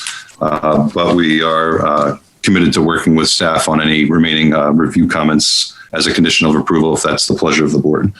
We do also have 3 waiver requests as part of the application. The first is from section 7.5.4, which is to not provide high-intensity soil survey, commonly referred to as HIS mapping, for the property. The site is serviced by municipal sewer. And in addition, the drainage design is based on the online soil mapping in conjunction with on-site test pit and infiltration testing. So we feel confident that we have the soils adequately mapped. And there is a very minimal increase in impervious coverage on the site from what currently exists. Approximately existing is 32,000 square feet of impervious, and the proposed is about 37,000 square feet. The second waiver request is from section 9.3.6.4, which is to allow grading within 5 feet of the property line. And that is in this area here, which is due just to try to keep the parking elevation consistent with the building elevation. And there is a slight slope in this area that transitions down. We have proposed a small retaining wall in this area that's approximately 2.5 feet tall. And there's no grading or impact to the adjacent property. Again, this is the abutting side of the Exeter Hospital, and there's a very well-established existing natural buffer in that location. And the third waiver request is from section 9.20.1, which is to allow light trespass over the property line. The photometric plan, a majority of it complies. There's a slight area in this location here where we exceed by about 0.1 to 0.2 foot candles at the property line. And here in the right of way, we exceed a little higher than that. But we felt it was reasonable given that there is an existing natural buffer in that location. And we are trying to just provide the minimal amount of safe lighting for vehicular traffic coming in and out of the site. A traffic memorandum was also provided. Steve Perner's here for any questions after my presentation, but the conclusion of his report was basically that this addition would generate 25 additional trips in the the AM peak and 36 additional peak PM trips. He notes that during the PM peak, in the worst case scenario, that translates to less than 1 additional arrival or departure every minute. Highland Street is expected to accommodate about 23 of these trips, and Magnolia about 13 of these trips, which translates into 1 car every 2 minutes on Highland, and even less than that for Magnolia. The increases of this order of magnitude are inconsequential from a traffic operation capacity and safety standpoint, and there's no physical modifications to Highland, Magnolia, or the site driveway as a result to accommodate the anticipated traffic. I think it's also important to note that we feel that the traffic at this point is very conservative. As you know, due to the COVID pandemic, everybody's kind of had to adjust how they function. And Seacoast Mental Health is currently operating at a 50% capacity, and they can speak to this effect in more detail if needed. But in my discussions with them, what they've pointed out is that they've found that a lot of things can be done well and efficiently, remotely and virtual. And so they expect to continue with that to some degree, even after the pandemic ends. And so they feel that they'll probably be down 25 to 30% from what their pre-COVID levels were as we move into the future. And if you give me 1 second, I'll just bring up the architectural rendering. I do have some architectural elevations loaded as well, but I think the rendering really does more justice for what this is going to look like. Chris, I can actually go through that if you'd like to hand it over. Oh, sure. It's all yours. All right. Adam Wagner, partner with Market Square Architects. Mr. Chairman, members of the board, thank you for hearing us tonight. I'm going to figure out how to share my screen, if that's possible. Mine was an icon at the bottom, Adam, next to the participant. Yeah, I've got it. All right. So what you should have in front of you is a street view of the current building that's out there. Can I just bring this up as reference for what we're working off of? Because much of the approach from an architectural standpoint was to do this addition in a way that was consistent with the original building and massing and scale that would fit in appropriately. We can talk about materials in just a second, but let me go from this page to the next one, which is the drawing elevations. Can you see that? Yes. Yes, thank you. All right, so these drawing elevations, that front facade that we were just looking at the street view of, basically that is this portion of the building. Center gable here with the main entry, nested gable on this end. All of that is staying intact. We are extending the building slightly on this end and rebuilding that to replicate the architectural form. And then everything to the right of that in this box would be the new construction. So again, the primary focus on the development of the architecture was that was very consistent with the original building that was there. both in massing and scale. When this is all complete, we really want it to look like it thing that was always part of the original building. And with that, I'll switch over here to the rendering. And you have that, yes? Yep. Thank you. I know sometimes when it switches screens, it doesn't share them. So again, this portion of the building right through this gable is the existing building.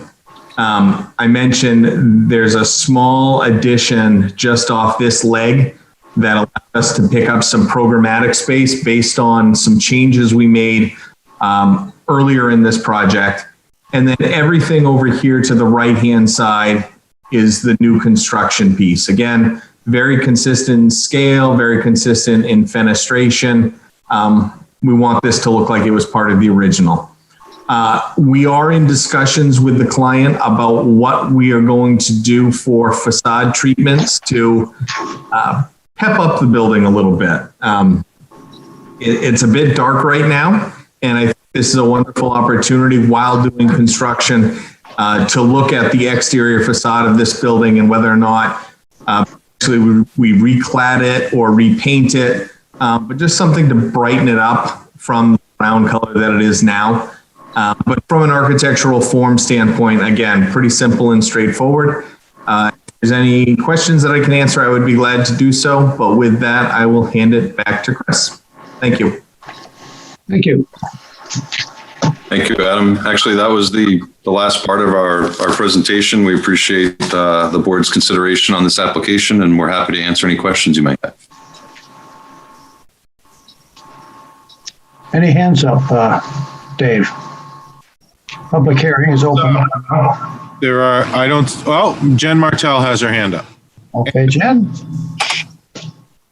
Mr. Chair, I have a question for the architect. I was wondering how the stormwater will be collected from the roof, if there's a gutter system.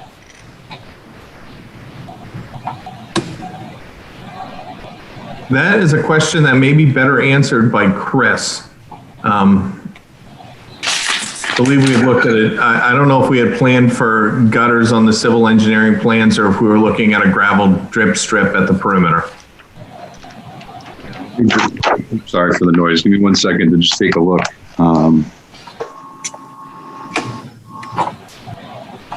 Yeah, I don't think that we had a roof drain connection. I can double check and confirm that. So I think everything was just sheeting off and being collected, but I can double check and get back to you. Okay. Yeah, and I guess we can always add a roof drain if necessary, if that's what we need to do. Yeah, I guess my concern is just looking at the planting plan. There's a lot of, it kind of looks like the plants are right up to the foundation of the building, which, when it comes to snow and rain falling on those plants, you're going to get a lot of splash if you don't have like a gravel infiltration strip or anything like that. So I would encourage you to sort of look at that detail a little bit closer and also look at, snow falling on those pitched roofs onto walkways. That's another concern that I have. Sure. Adam, you can correct me if I'm wrong. I think that the roof doesn't pitch onto the sidewalk in those areas. It pitches to the rear sidewalk, if you will. That's more of an emergency exit and utility door. But we can definitely double check that as we get through the final plans here. I did have two other questions. One is I noticed that the detail drawings, you had a pea stone surface, and I was just wondering where that occurs. I believe it might just be part of one of our landscape features. My understanding, it's in that, because I asked about that at the TRC, because I wasn't thrilled with pea stone because it just gets everywhere. I mean, every site that I see pea stone, it's everywhere. It gets in the It's along the strip between the parking. It's in that like couple that little strip in the island middle there. Yeah. Oh, okay. I thought that said mulch. I thought that said hardwood mulch or something like that. I think that's how they responded to it when I believe brought it up. They said they added some landscaping. Okay. That is correct, Dave. it does show bark mulch now in the current plans for that middle strip. I think the only other area where we might have pea stone is there's a small pea stone layer strip that's underneath the storm tech system as part of their standard installation details. Okay. And then regarding that little strip in the middle, there's like a walkway that goes through it. And I was just wondering if you could explain how that works. Like, does the vertical granite curb get, become flush in that place?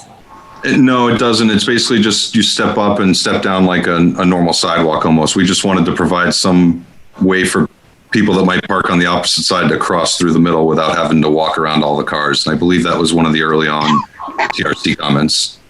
Okay. So somebody arriving with a baby stroller or something would have to walk all the way around through the parking lot. I think you could bump the wheel up and back down quickly. My kids are out of baby strollers, but I remember doing that a number of times. But hopefully there's spaces up front for more of that use. All right. Yeah. I mean, I personally don't love that detail with like the single step. It's confusing to people and it's kind of becomes a tripping hazard. Yeah, because of the way that the runoff runs, we didn't want to have a break in the curb there and create a puddle or an icing situation where we're trying to dictate people to cross. So that's why we stayed with the raised, basically strip, but we just wanted to provide a safe passageway. Okay. All right. And that was, sorry for taking up so many questions. That was my last question. Thank you. Okay. Glenn?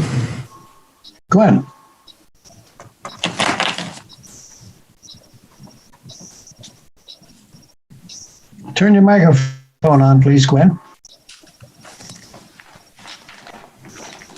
Gwen, we need your microphone turned on, please. Oh my gosh, I'm sorry. You got to say it all over chatting again. away all by myself here. So you didn't hear any of that babble. All right, I'll start over again. I apologize. I actually said I have a lot of questions, but I assume that there are probably people from the neighborhood that are attending this, and I will maybe hold off on some of the questions until after they've had a chance to speak. But in looking at the plans and looking at the ZBA notes, I'm just trying to figure out the parking, and I have so many different numbers, like current number of parking spaces. They're like 44, 48, proposed goes from 54 to 57 and 62. So can you just give me an exact number for the current number of spots and the exact number for what you're proposing? Sure. And I apologize for any confusion. The plan has had some minor revisions take place as we go through the ZBA and the TRC and review comments. But currently, existing, there are 44 spaces on site. Oh, yep. And 54 are proposed with the new plan. Okay. And when are you proposing to tear up the entire parking lot before you do a resurfacing, or what is the thought as you go forward with the parking? No, I think we're just demoing basically what we need, which is pretty much to the end of, well, I guess it would be considered almost all of the parking area you're going to have to redo for grading and drainage, but the access drive that comes off of Magnolia Lane up to where it kind of bends into the parking is pretty much staying as is, except for a piece of the sidewalk we're replacing. Okay. My reason for asking that was to see if you had considered pervious pavement. I don't know how you feel about that. I don't know what the conditions would be on the lower surface, if that would be an appropriate place to do that. You know, there are offices similar to yours in town that have used pervious pavement, and it would be, especially given that you do have some concerns. It sounds like you've taken care of addressed a lot of the concerns about drainage, but that might help in that aspect as well. So I don't know I'm sure this is not new. You've probably been asked this already, but I just would like to hear what your thoughts are on pervious pavement. This goes back a while. I think we did look at it one point, but we didn't propose pervious pavement as part of this project. We proposed a drainage system that meets the town and the state regulations, and we provide all the required treatment and groundwater recharge and infiltration and discharge rates, etc. It's also more costly to install, so that could be a factor in the decision. And I know that, as you know, but money is always a factor, and especially what they can and maybe cannot provide. So we decided to stay with standard pavement. Okay. On the side facing the Hampton Inn, you have, is that, there's an entrance door there. Is that primarily going to be used for maybe staff members coming and going? You have, I'm just thinking about safety. It appears that there's a bit of a drop off that walkway, and you have an iron rail, proposed safety rail. And I'm just curious about who would be using that entranceway. Adam, do you want to take that one? I believe it's just a second means of egress and a utility entrance, but I'll let Adam take that. I was trying to pull up a plan here. I don't have one in front of me at the moment, but that door is in there definitely to meet egress requirements from the space, so that in of an emergency, some folks won't have time to get to the front door. So there are travel distances that we are required to maintain to safely get out of the building, and that door would be one of them, with the idea that somebody gets outside the building and then they can safely get to a public way. Okay. So it's certainly not a main entrance. That was what I was hoping you would say. Yes. Okay. Hold on 2 seconds. On your lighting, and this is sort of a kind of a multifaceted question, but is there, in the area where you do have spillover going onto your neighbors, which is a residence, and I'm concerned about their privacy and respect their desire not to have lights shining in their backyard. And I know it will be minimal, but is there any way with whatever light that would be impacting them that you could maybe put in a shield in the back that would prevent that little bit of spillover? Sure, if I can just bring up the plan again, because that might help me show you where that currently is. Can you see the colored site plan again? Not quite yet. It'll probably come up. Yep. Okay. There it is. Yes. So the proposed light pole is actually here as far at the corner as we can get it. So a shield doesn't really help this side. But again, you're at such minimal lighting. I mean, 0.1 to 0.2 foot candles. I know Exeter's rules are 0.0, but most of the other municipalities I deal with it's a 0.2 at the property line. So I think it's recognized as a very insignificant amount of spillover. If we push the light further away, it just decreases the safety of the access drive. We did investigate seeing if we could do lower poles and spread them out more. I did talk to the lighting engineer about that, and he strongly advised against that because it creates non-uniformity in the lighting. So we thought it was reasonable just given how little it was, and we have extended the existing fence, or called for it to be extended approximately down to this location.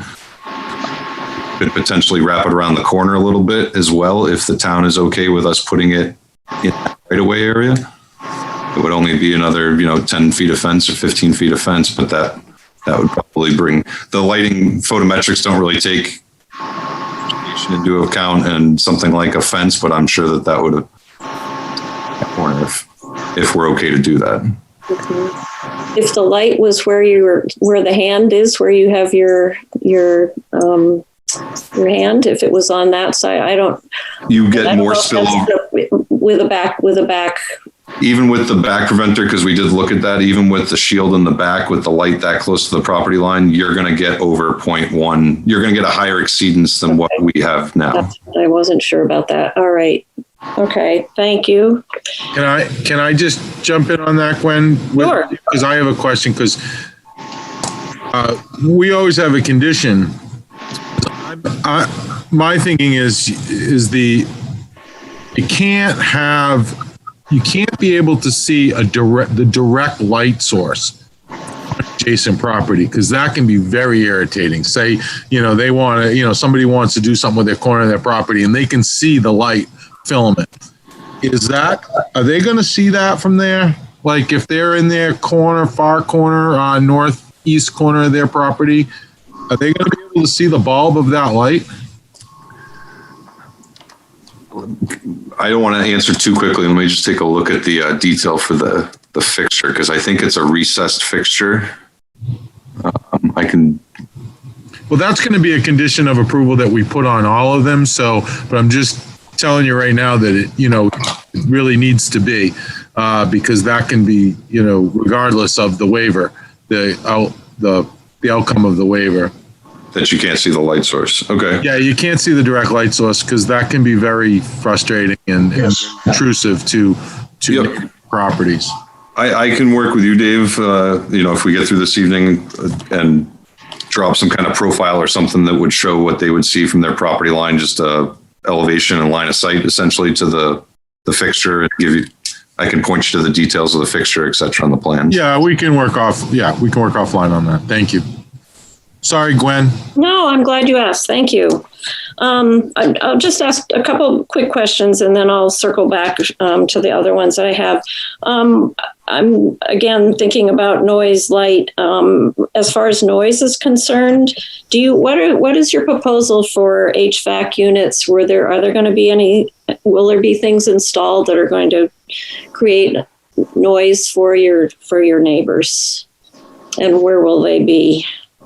Where will the HVAC units be, not where will neighbors be? So, Chris, I can handle the first part of this. So part of the reason why we're proposing this basement space is so that we can put mechanical units down there. There will most likely be some mechanical units located in the roof truss space of the addition as well. And it should be noted that when we were going through the ZBA process, the abutters commented on the noise that is being generated by existing equipment that's there on site. So we took a look at that and we're making every effort to screen that better, which will acoustically separate it from the neighboring properties. So it's something that has been very top of mind as we've gone through the development of this plan. All that being said, we don't yet have the mechanical engineers on board. So we haven't developed that design fully because we were trying to get through this process first. So I don't have exact sizes of mechanical units or exact locations, but we've certainly put a lot of thought into where we can put those to acoustically separate them as best as possible.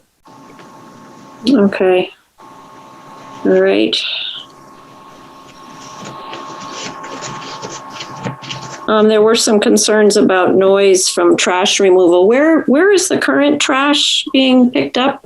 I know you've moved this, the new one is up in the upper corner, but where is the existing trash?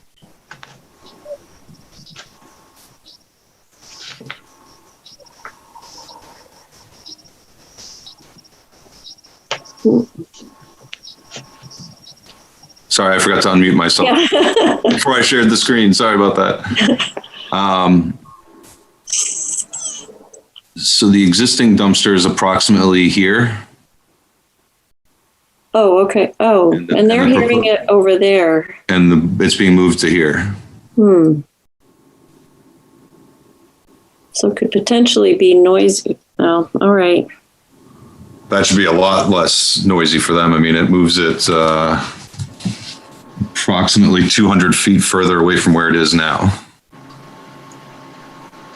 Okay. How often, if I might, how often is that normally dumped or serviced, I guess you'd say? I can ask Jay or Monica to comment. I'm guessing it's once a week, but again, in this Jack Stoll, our facilities manager, is on. I think it is once a week, but he should be able to confirm. Oh, all right. Confirm that is a once per week. dumping cycle right now. Thank you.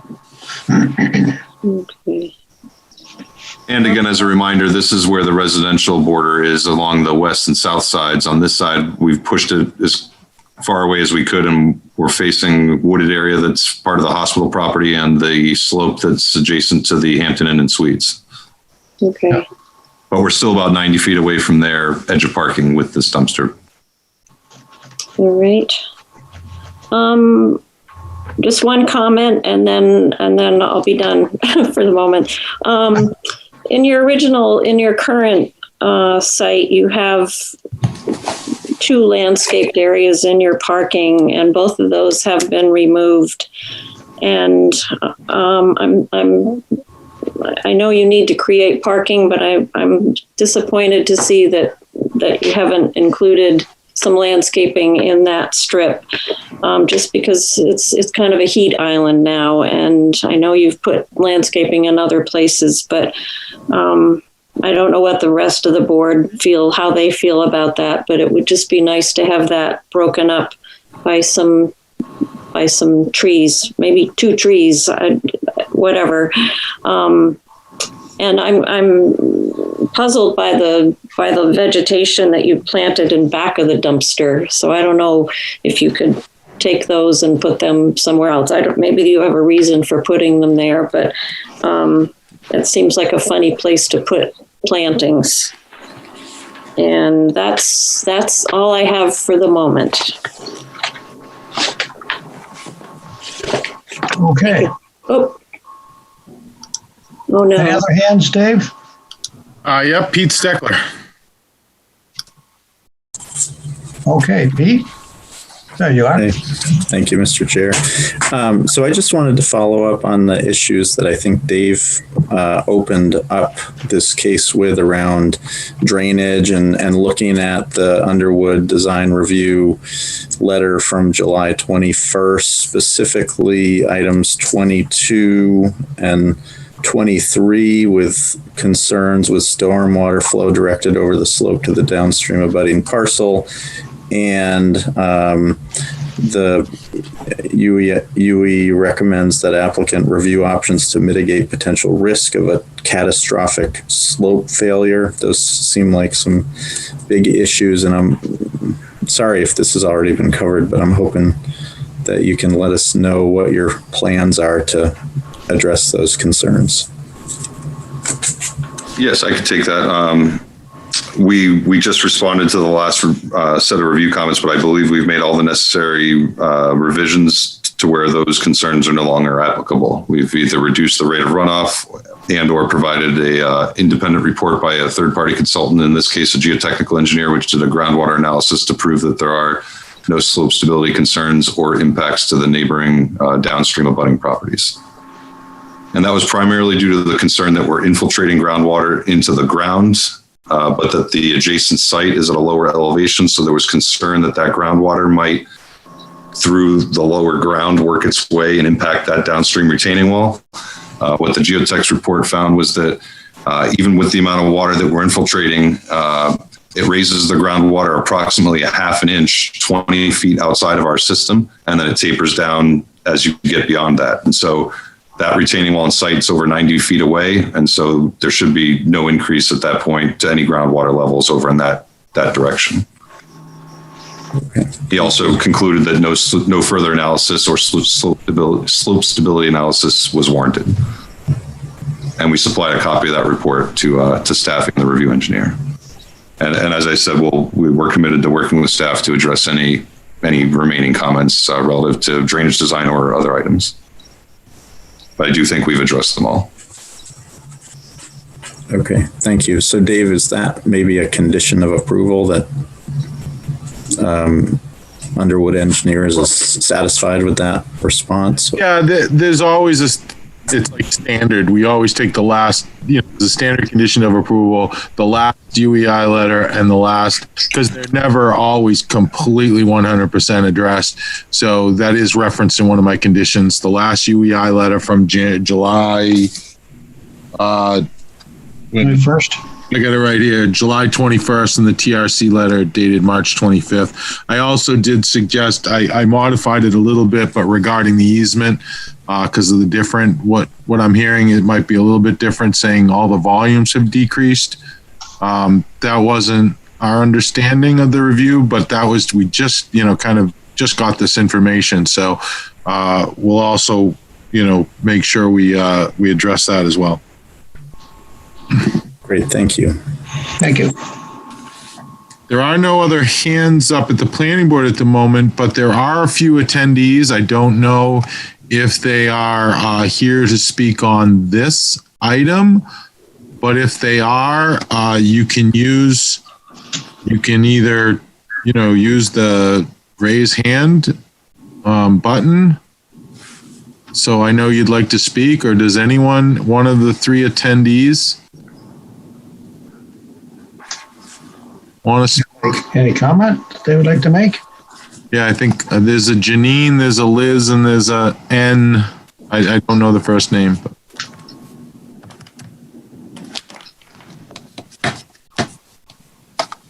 It doesn't seem to be.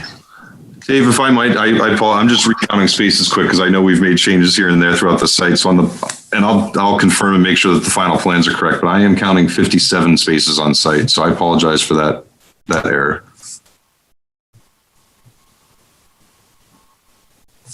Sorry, could you hear me on that? 7, is that more than you? Because at the TRC, I thought it was 40 and 54, and you're asking for 14 more spaces than you needed.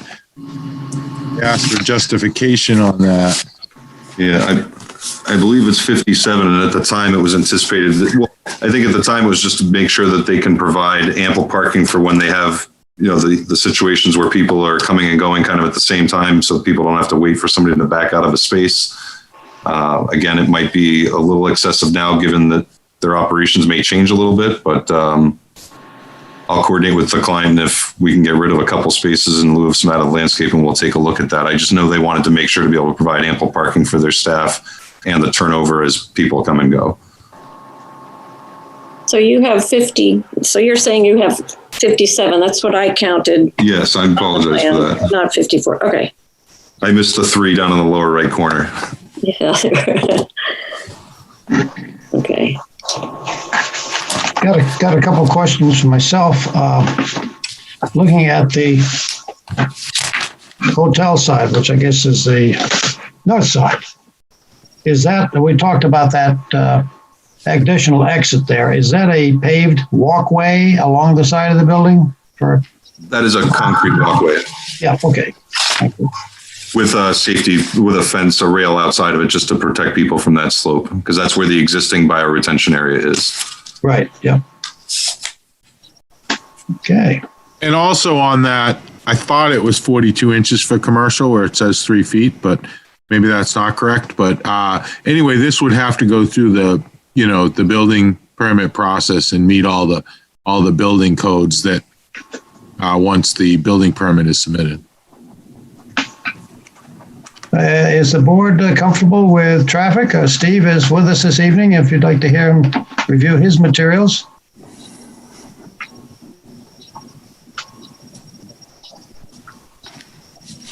Pete, you all set with traffic? Pete Cameron? Nope. Nope. No, you don't want to comment? You have no comment? Is that what I'm hearing? No comment or no questions? You don't want to hear Steve this evening? No questions. No questions, okay. Steve's done a good job, okay. Gwen has her hand up again, and so does Jen Martell. Okay. Gwen. Jen, do you want to go? Jen? Sure. My comment is just really quick. I was just taking a closer look at that walkway and retaining wall that Lang just mentioned and the fence. And if you look at I think it's the northern end of the fence, it kind of stops. And then there's a guardrail at the parking lot, but then there's like a gap.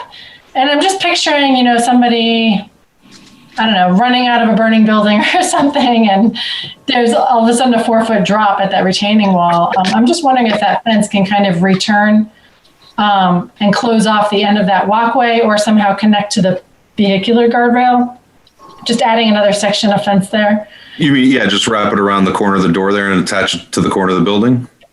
I'm talking about the other end. But basically over the drain hole. Over the drain hole, yeah. The drain manhole. Yep. Right? Yeah. Let me just bring up my screen again. Sorry, it wasn't the northern end. I had my directions wrong. It'd be the eastern end of the corner of the building. I'm going to bring up my screen just to see if we can, I just want to make sure we're clear on it. So are you talking over this fence that exists? No.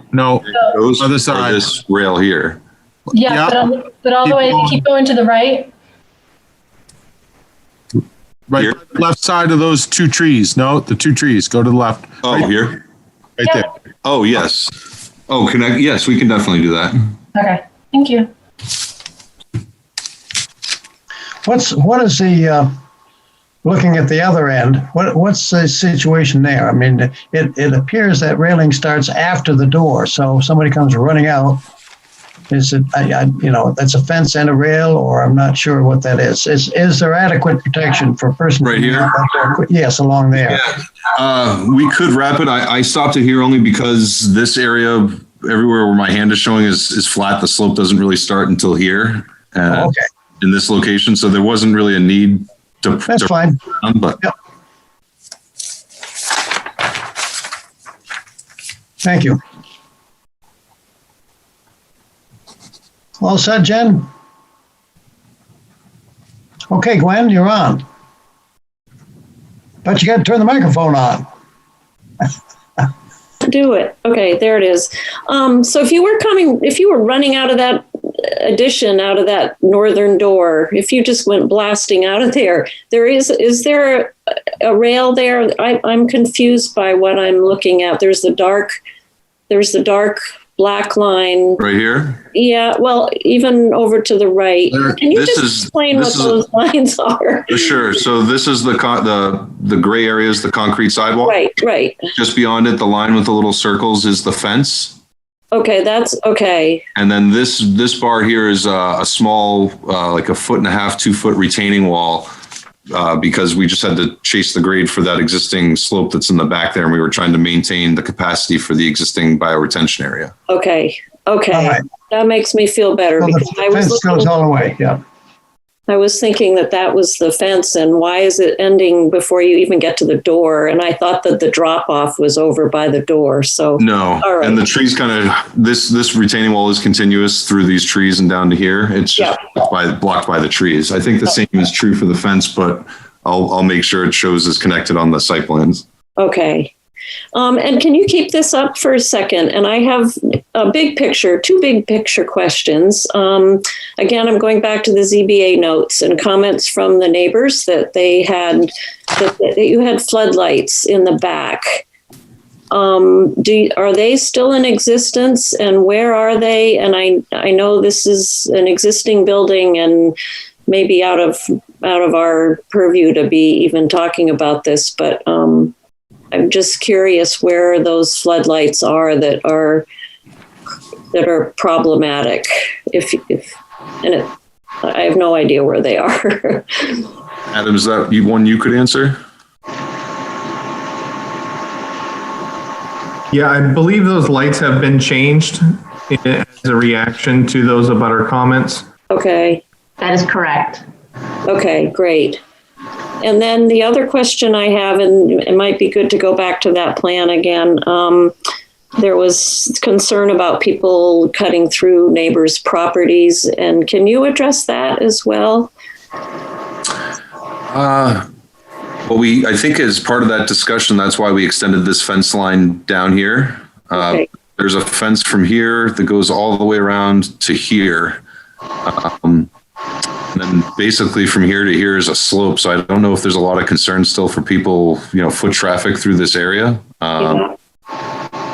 You're not sure exactly what properties were being I want to say it was down through this area somewhere, but I don't recall it being all that clear. I don't know if Jay or Monica recall. I mean, that we are going back a little ways now from that meeting, but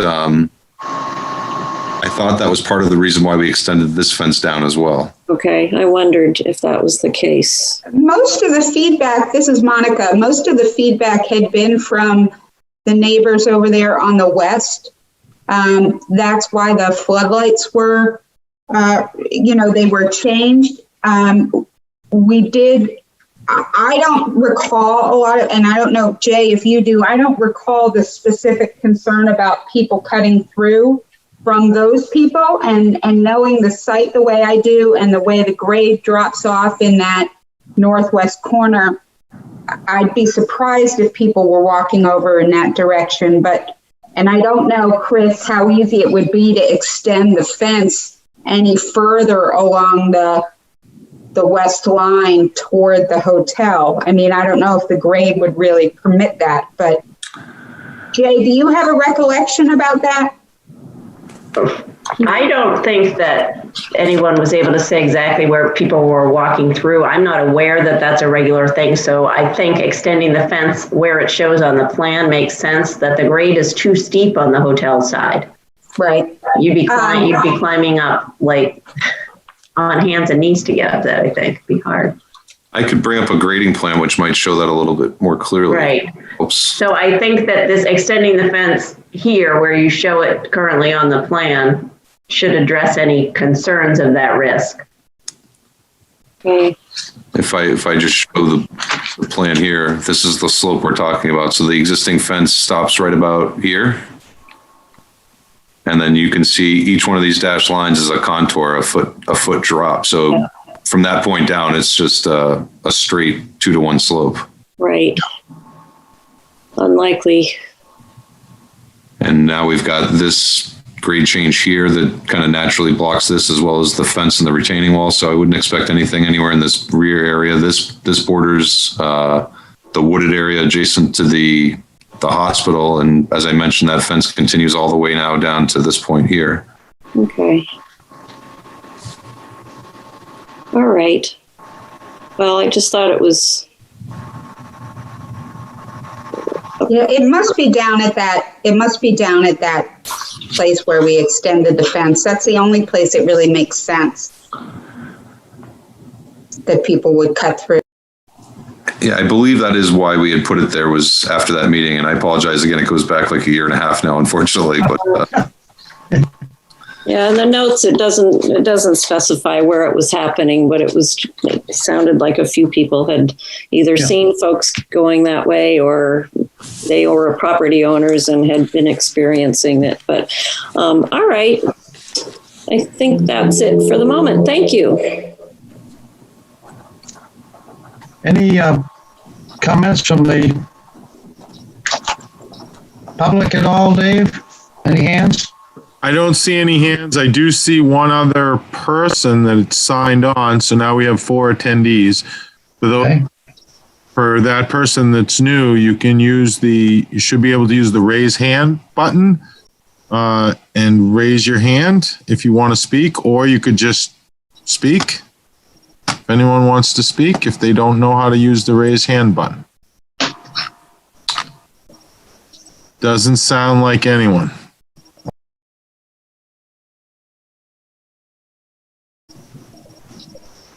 Does the board have any more questions? Do you want to look at the waiver requests?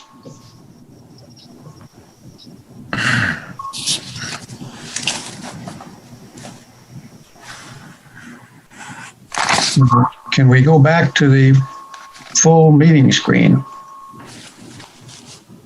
Can you stop? Yeah, just got to stop. Sorry about that. Thank you, Chris. Appreciate that. And Gwen, that's a leftover hand, right? That you have raised? Okay.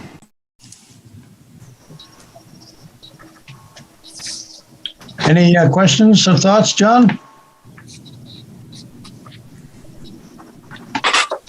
No, I think any question I might have had has been asked. Okay. Aaron, Words for the wise? Okay. Pete Cameron, you all set right now? Yeah. Okay. Well, are we ready, Dave, to go on to take a look at the waivers? You certainly can do that. Okay. That would be the next step. If you've exhausted your questions, you could, and no abutters want to speak, or if they're even attending, and we move on to the close the public hearing and move on to the waivers and deliberations. Okay. So let me do that. I'll close we got to keep the public session open for waivers, don't we? It's up to you. Okay. I mean, if you're going to have any questions of the applicant, then best to keep it open. Yeah. All right. So, Chris, can we ask you you got 3 waiver requests here, I believe. Yes, that is correct. So we'd like to take them one at a time, probably? So your choice, makes no difference. Yeah, whatever the pleasure of the board is. I had mentioned them during my presentation, but if you need me to go through them again, I can do that. We need to go through them thoroughly. Okay. So if you would basically read your requests, that would be more than adequate. Going through each one of the criteria, you mean? Yes. Okay. What's the pleasure of the board? Would you like to do one at a time and vote once, or would you like me to present all 3 of them and then vote?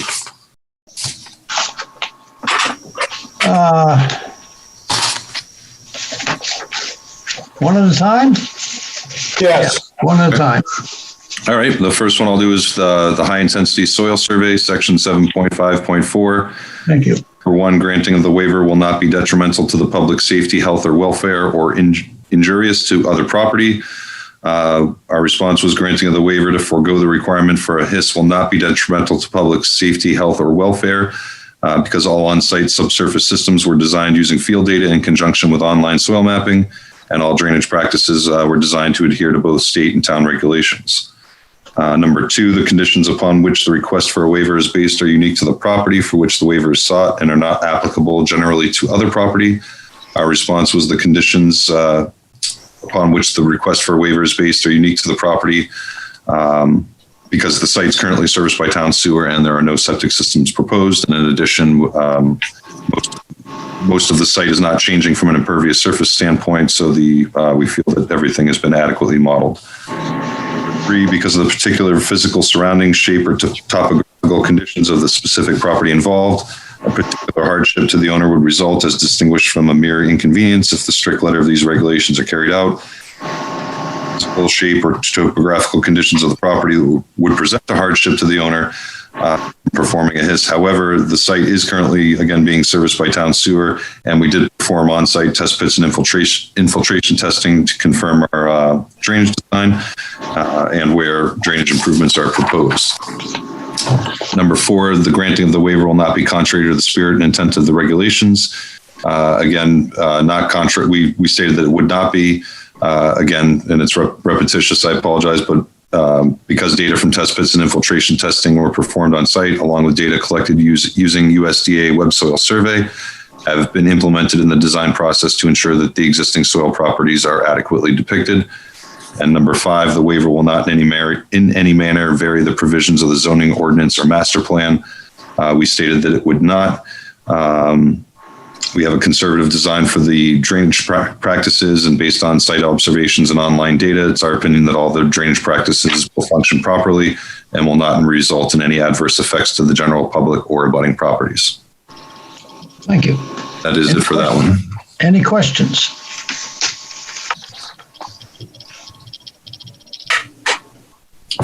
Any discussion? Would someone like to make a motion?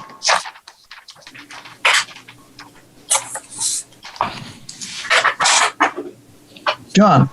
Sure. I just I'll read this. After reviewing the criteria for granting waivers, I move that the request of Seacoast Mental Health Center, Planning Board case number 20-5 for a waiver from section 7-5, 7.5.4 of the site plan review and subdivision regulations to provide a high-intensity soil survey information on the proposed site plan be approved. Is there a second?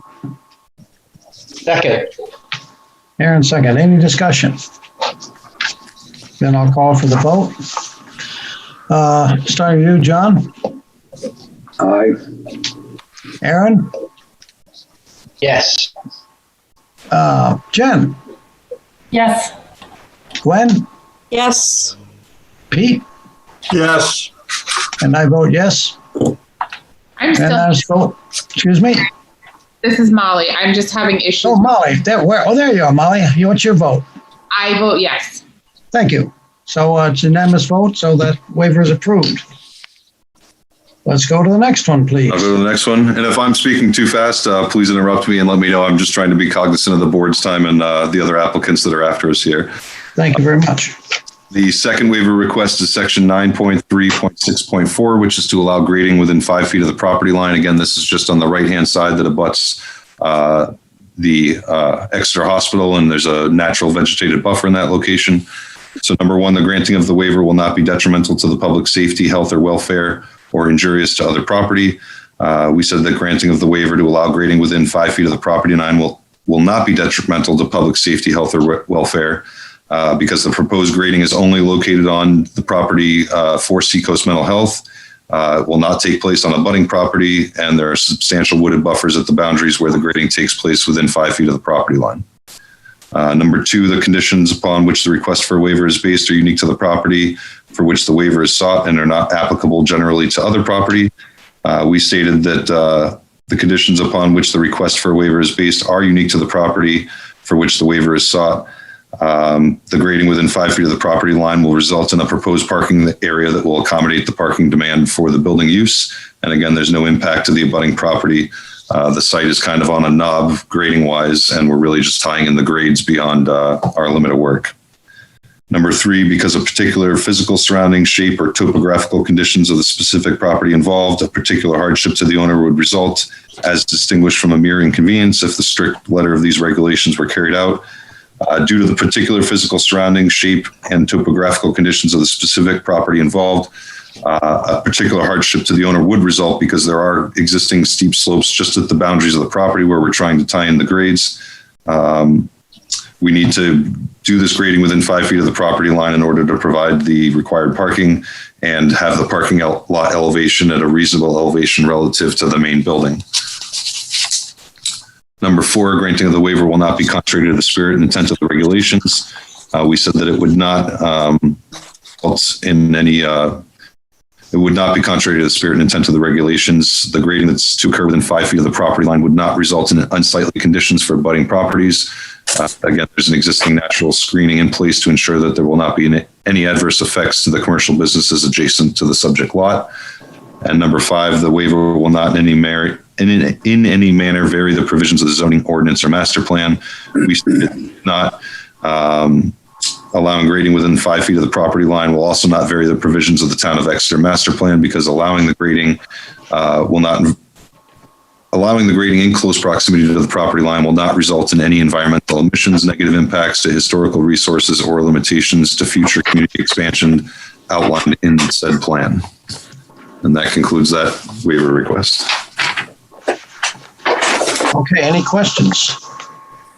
Discussion? Have we got a motion? Yes, John. Okay, after reviewing the criteria for granting waivers, I move that the request of Seacoast Mental Health Center, Planning Board Case number 20-5, for a waiver from section 9.3.6.4 of the planning of the site plan review and subdivision regulations regarding grading within 5 feet of the property line be approved. Second. Okay, got a second. That's good. Thank you, Pete and Aaron. Any discussion? I did. Excuse me, Pete? And I'm going to call the motion. So I don't want to miss Molly. Molly, how are you going to vote on this one? I vote yes. Pete Cameron. Yes. Jen Martell. Yes. Gwen English. Yes. Aaron Brown. Yes. John Gruder. Yes. And I vote yes. Unanimous, that carries. Thank you. Now, could you take on the third one about light trespass, please? Yes, Mr. Chairman, thank you. The third and final waiver request is from section 9.20.1, which is to allow light trespass over the property line. Number one, granting of the waiver will not be detrimental to the public safety, health, or welfare, or injurious to other property. We said that it would not because a majority of the photometric readings on the abutting property range from 0.1 to 0.2 foot candles. These readings are very minimal and are shown in areas where there are wooded buffers in place. Number two, the conditions upon which the request for a waiver is based are unique to the property for which the waiver is sought and are not applicable generally to other property. We stated that the conditions upon which the request for a waiver is based are unique to the property for which the waiver is sought and are not applicable generally to other property because due to the width of the lot at the access driveway to the site, a proposed light pole providing the minimum amount of lighting to ensure vehicular safety will result in minimal lighting encroachment onto neighboring properties. In order to uniformly light and provide safe illumination levels for vehicular and pedestrian traffic, the internal light pole will need to be set at a 20-foot height, which will result in minimal light spillover to abutting properties. Three, because of the particular physical surrounding shape or topographical conditions of the specific property involved, a particular hardship to the owner would result as distinguished from a mere inconvenience if the letter of these regulations were carried out. The particular physical surrounding shape or topographical conditions of the specific property involved, a particular hardship to the owner would result because the access driveway to the parking area and building requires lighting for safety, and the lot width at this location, lighting exceeds the maximum allowable foot candle values at the property line. To provide lighting in a uniform manner for the site, we need to place a pole in this location, and lighting proposed on the perimeter of the lot would result in inconsistent lighting throughout the parking area and would be unsafe for vehicles and pedestrians. Number four, the granting of the waiver will not be contrary to the spirit and intent of the regulations. We said that it would not because the levels of light that are proposed are very minimal and will not negatively impact neighboring properties. And there are buffers in areas where the lighting does encroach and will limit the extent to which the lighting will trespass. And finally, number five, the waiver will not in any manner vary the provisions of the zoning ordinance or master plan. We said that it would not, allowing minimal light trespass on abutting properties will not vary the provisions of the town of Exeter master plan because there will not be any negative impacts. With that, I will turn it back over to you, Mr. Chairman. I guess before I close, I would like to just throw out a thank you to Dave Sharples and the review engineer for their willingness to work with us and the back and forth on review comments. They've been very helpful. Thank you. Any discussion on that request? I have a question. Yes, John? Dave, who determines the negative impact after the light's installed? I mean, it seems like the developer could think that there is no negative impact, but the owner of that first lot may think differently. Is that the building department that determines that? No, well, the condition, they're showing light spillover. Right. One of the conditions we've always recommended and will recommend, which I will recommend again on this as I do all of them though, is that no direct light is visible. And I go out and do that, when they're ready for COs and stuff. But if someone determines that the 0.2 is a negative impact, well, you allow that's subject, it's they're saying it's not a negative impact, I guess is where I'm going. So if you allow 0.2, then that's what it's going to be, as long as there's no direct light source. Does that answer your question? Yeah, but I'm not sure what 0.2 equals, I guess if it helps, and I'm not a lighting engineer, but normal parking lot lighting for insurance purposes is usually in the range of 1 to 2 foot candles, and we're exceeding by 0.1 to 0.2. Okay. right. Yeah. Any other questions about it? Anybody care to make a motion? Hey, Lang. Yes, Aaron. I know this is not typical, but given the way we're having to meet, I think it would be helpful to maybe just invite the public again if there's a comment on this waiver. This is the only one that I struggle with. And if there was an abutter, I'd like to hear from them. Okay. Well, we've invited them several times. Dave, is there any hands up or anybody, any of the butters? No, there's still 4 attendees listed, and none of them have their hands up. I assume they're hearing us or have heard us. But if you are here to speak on this application, please either raise your hand or start speaking. If you're having trouble, you can always call in. There's a call-in number. But no one's seeking comment as far as I can tell. Okay. Well, thank you, Aaron. We've double-checked that.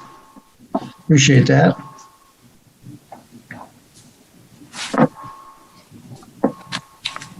Is anyone there ready to make a motion, or? Mr. Chair? Yes, Gwen. Can I just ask Dave a question, or? Sure. From a safety standpoint, having this light at the entranceway, is that in your mind a critical? I mean, that's the one light that we're worrying about, and I sort of don't know how to deal with this. That's debatable. I mean, safety can be a little bit of a, interpretive situation. Some people think it's safe, some people think it's unsafe, but I mean, the technology, what I've heard about lighting, the technology these days with headlights and so forth is so much better than it was, that when you're driving in a vehicle, those provide ample lighting. But I'd defer to the site engineer. If the site engineer and the applicant, deems that it's needed for safety, then I don't, necessarily get in the way of that, or going to dispute that. But I would ask them, I mean, is having that light deemed a safety issue? And could you, what do you think about not even having a light at that intersection? I guess would be a good question for the applicant right now. Okay, then I will ask that of the applicant. I can let Jay or Monica from Seacoast Mental Health chime in, but I think they would like it just for safety. But what I can do is, and I just got a message from them that they do see that it is dark in that location in the wintertime. Yeah, 5 o'clock. Yeah, Dave, if what I can do is work with you, I might be able to shift the light. I'll work with the lighting engineer as well. I might be able to shift the light north a little bit to bring the exceedance on the residential piece down to either 0 or 0.1, but I'm still having an exceedance in the town right away because that's predominantly where the access drive is. But I'm happy to work with you on that. And generally, we do not, and this is past practice, it doesn't come to you as waivers. If it's within the town right of way as an intersection of another street, we don't even ask for a waiver from it. Okay. So the only real part of this waiver is the adjacent private property that you're spilling over to. So if you could eliminate that down to 0.0, there would be no need for a waiver, because we consistently do not enforce that standard if it's in the town right of way, because that's a travel way and a walkway. Okay. All right. I just wanted to check. I think I might be able to do that to completely remove the waiver request, but I can give you my word that I'll work with the lighting engineer. If I can move it 5 feet and that takes care of the issue, then I'll update that on the final plans that I submit. Two comments. Yes. The owner of that lot that's most affected doesn't appear to be attending the meeting tonight.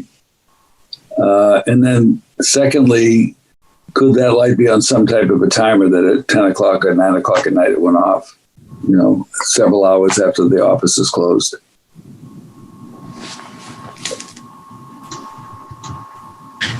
It should be on a timer. That was a note in the TRC comments. Right. They need to shut off at 10 unless the business remains open, but then they have to be dimmed in intensity.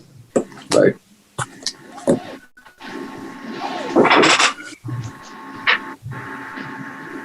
Aaron? Fine. From my perspective on this one, if they don't need the light, then maybe they can just remove the waiver request.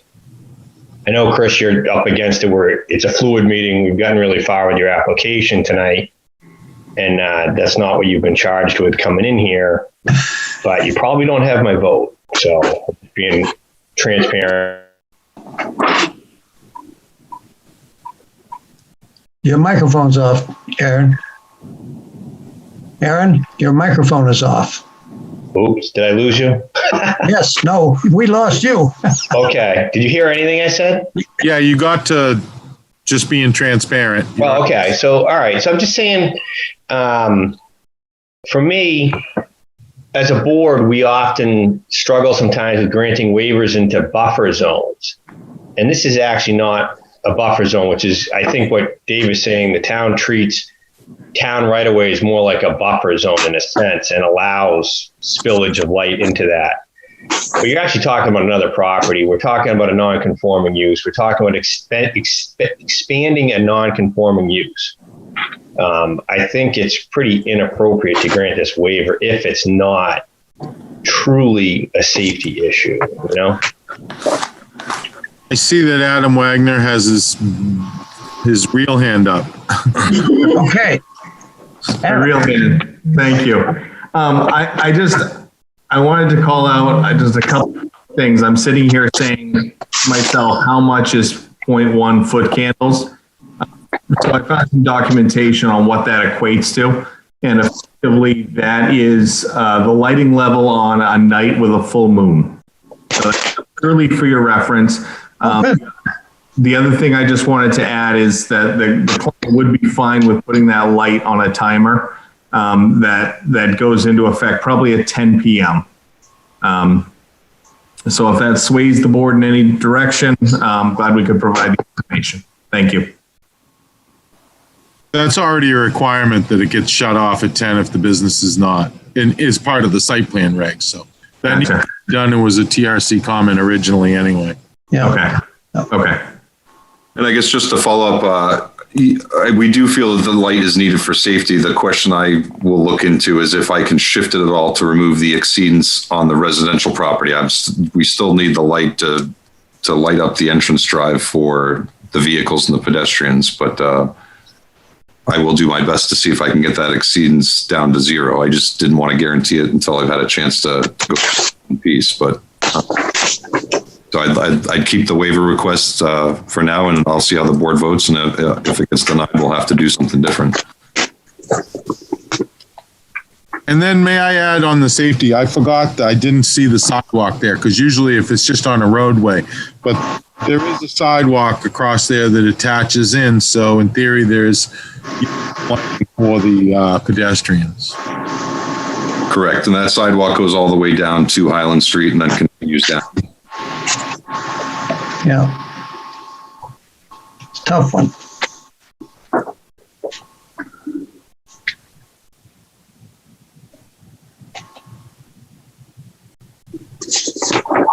Okay.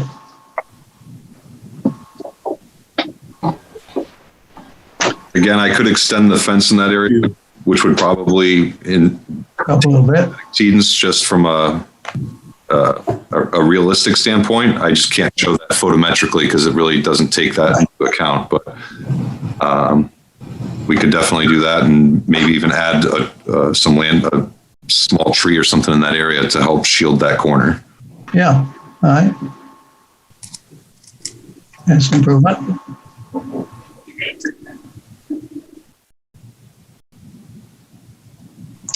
Well, we have a waiver on the floor. We need a motion, please. John, you still have your hand up, or is that old? I think that's old. I'm sorry. But I will try to make a motion if you like. Okay.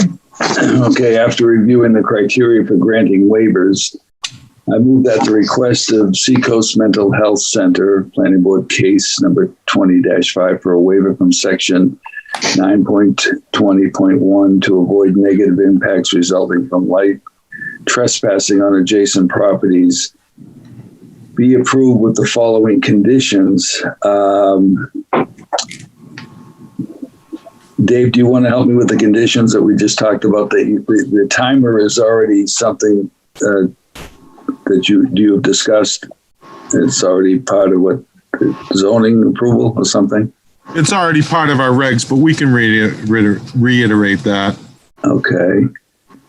And can we make the addition of the fence and an additional tree part of it as well? Yep. We can, yeah. Well, I was thinking more broadly that the applicant shall work with the town planner to determine if the light trespass can be reduced or avoided. So he was already talking about that there's a possibility that he could move it. And if the need for a waiver, then that would take away the need for the tree. So we leave that in your good hands. Yeah, if you wouldn't mind that. That sounds good. Recommend the condition, give flexibility. Maybe he just gets out of the waiver altogether, and then there'll be no need to plant that location. And that's my motion. And the light shall be shut off at 10 p.m. every evening. Okay, can you read that back, Dave, the way you've got jotted down? Lighting shall be shut off at 10 p.m. each evening, and the applicant shall work with the town planner to determine if the light trespass can be reduced/avoided. Thank you. Somebody like to second that? I'll second it. Okay, Pete, thank you. Any further discussion? Now to ask for the vote. John, let's start with you. Yes. And Pete Cameron. Yes. And Molly. Yes. Said yes. That's a yes. Thank you. Jen? Yes. Glenn? Yes. Aaron? No. And I vote yes. So the motion carries. Thank you. Thank you for the discussion and working on this one. I think at this time we need to close the public session so the board can deliberate. If there's any more discussion we wish to have, or I'm willing to accept a motion. Site plan motion. Gwen? Yeah, it's me again. Okay. He has her hand up. I overlooked something that I questioned, and that was your snow storage. And it looks like the only snow storage you have is in the southern area, south on the southern part of the parking lot. And it's like a 5 by maybe 80, I mean, it's long, 5 by about 80 feet. And that's a huge parking lot. And I don't know if I've overlooked some other potential snow storage areas or if that's the only one that you have. It just seems like that's maybe not going to be, and you've got a fence there, so you can't push it back further. Just wonder what your thoughts are. Yes, there are 2 additional areas shown on the plan. One is to the east or right-hand side of the dumpster pad area. Okay. And then if you go south on the page, there's a section near those 3 parking spaces that are kind of at an angle near the Okay. And in addition to that, we do have notes on the plan that if those areas are exceeded and they don't, they can put it on parking areas if they don't need the parking at that time of the year. But if that fills up, then they have to truck it off site. Okay. Great. And it sounded like you might be willing to do some like do some juggling with some plantings, and maybe, I don't know if the board feels that those plantings in back of the dumpster are needed, if you might consider putting some in the parking island. I'll take a look with my landscape architect. That is a really narrow island, so we were just concerned about what would actually grow in there and be maintainable, but yeah, happy to shift the ones behind the dumpster enclosure. That was, they're not needed in that location, so I will shift those elsewhere on site. Okay.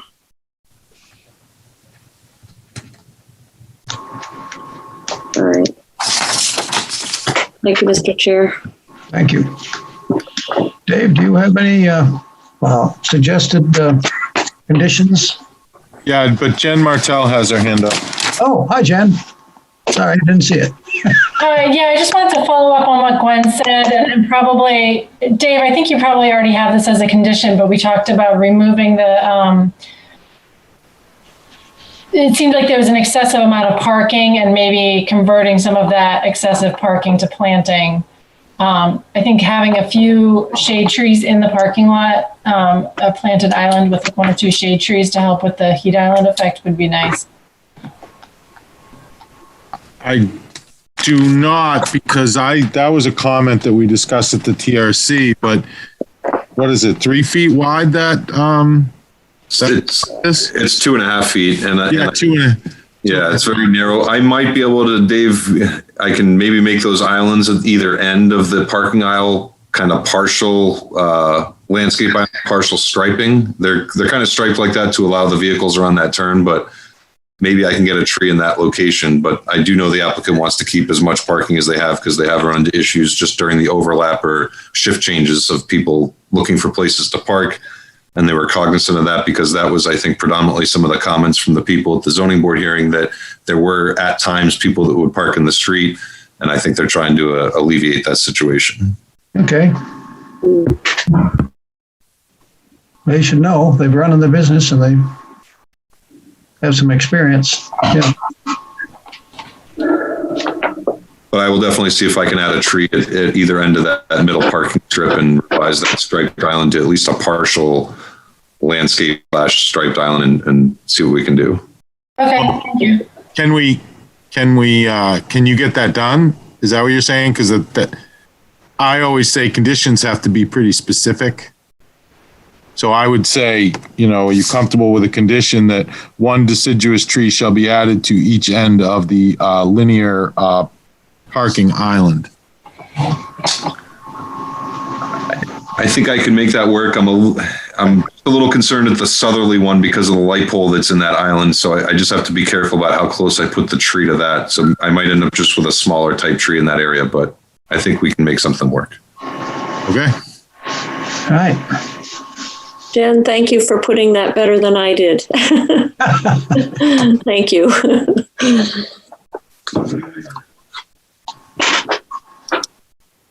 And if no one else has any questions, I do have suggested conditions of approval, Lang, when you're ready. Okay, I'm ready. Anybody else have any other questions? Let's have Dave tell us read to us what his conditions are, please. They're pretty much, basically the 11 we always put on, and then a couple more. But I'll go through them and read them. Number 1, an electronic as-built plan of the entire property with details acceptable to the town shall be provided prior to the issuance of certificate of occupancy. This plan must be in DWG or DFX file format and in NAD 1983 State Plane, New Hampshire F5 2,800 feet coordinate. All monumentation shall be set in accordance with section 9.25 of the site plan review and subdivision regulations prior to the issuance of the certificate of occupancy.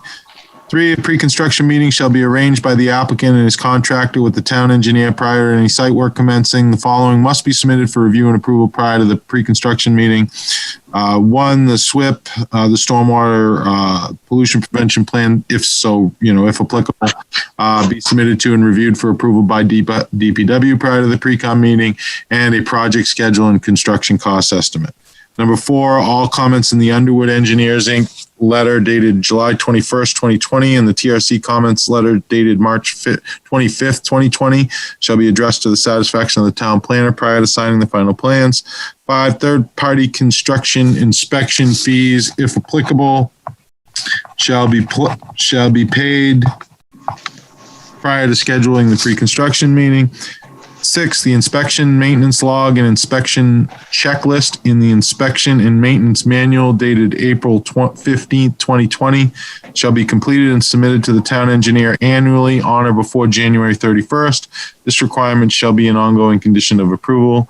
7, all outdoor lighting, including security lights, shall be downlit and shielded so no direct light is visible from adjacent properties and or roadways. 8, all landscaping shown on the plan shall be maintained and any dead or dying vegetation shall be replaced no later than the following growing season as long as the site plan remains valid.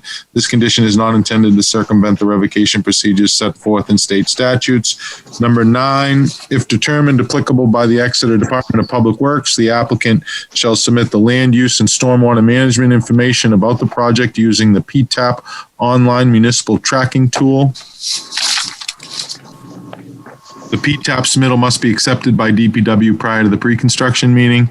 10, the limit of cut disturbance shall be flagged in the field prior to any site work, and these flags shall be maintained until a certificate of occupancy is issued. Excuse me. 11, a restoration and erosion control surety and amount and form reviewed and approved by the town planner in accordance with section 12 of the site plan review and subdivision regulations shall be provided prior to any site work. So those are the standard conditions that we always give, and there are 3 specific conditions that I heard that I have added based on the discussion. And the first one is the fence along the northern side of the addition shall be extended to the guardrail. 1 deciduous tree shall be added to each end of the linear parking island. And as deemed necessary by the town planner, an easement shall be secured for the stormwater outfall at the surface that is directed toward the riprap overflow swale on the hotel property, map 65, lot 136. Just to provide a little clarification, I continue. Although the peak flow rate is not being increased, the volume of runoff and the timing of the peak flows will be different. This may impact the riprap swale, retaining wall, and underground stormwater system in the hotel parking lot, and an easement of the owners of these features is prudent. This easement shall be executed prior to signing the final plans. I did put that in there just as deemed necessary by the town planner as precursor, so we may determine after further discussion of the submitted documents if we are comfortable that there won't be any potential for impact on the adjacent property, then we may not request that easement, but that gives us the power to, if we still deem it necessary. I think if we definitely deem it necessary, you should get one, because that adjacent property is very unique. You don't really find a slope like that and a retaining wall like that where you're directing drainage. That's a pretty significant feature of the adjacent property. We want to just make sure everything is what it should be and not have any impact. I know that last part wasn't part of the conditions, so I hope you I hope you understood that. David, you didn't mention the negative impact that you would work, that the developer would work with the town planner to mitigate any negative impact on the light. Those were the 2 conditions of the outdoor lighting waiver that was granted. But they don't have to be added to the... No, because when I mean, you can, but that's... No, if that covers it, then I'm fine. It is okay. Covered. Yeah, I usually write the letter. It said you granted this waiver with conditions, and then and with these conditions. So that's important. Thank you. Okay. Dave, I'd like to propose, Mr. Chair, if it's okay, I'd like to propose one more condition of approval regarding the runoff and snow from the roof. that it be addressed either with a, gutter collection system or a gravel infiltration trench at the foundation, so that we don't have heavy roof runoff and snow loads dumping right on the plant material.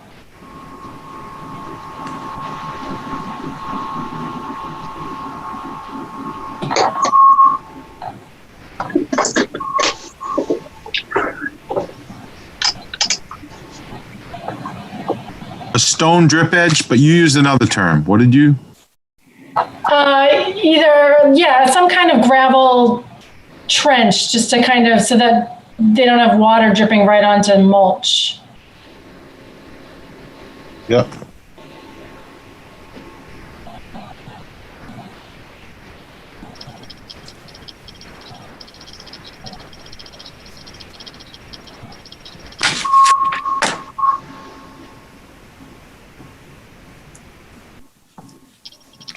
All right. So roof runoff shall be collected via a roof gutter system or a stone gravel drip edge. Is that what I'm hearing? That sound right? Sounds good to me. All right. Okay. Would anybody like to make a motion with those conditions?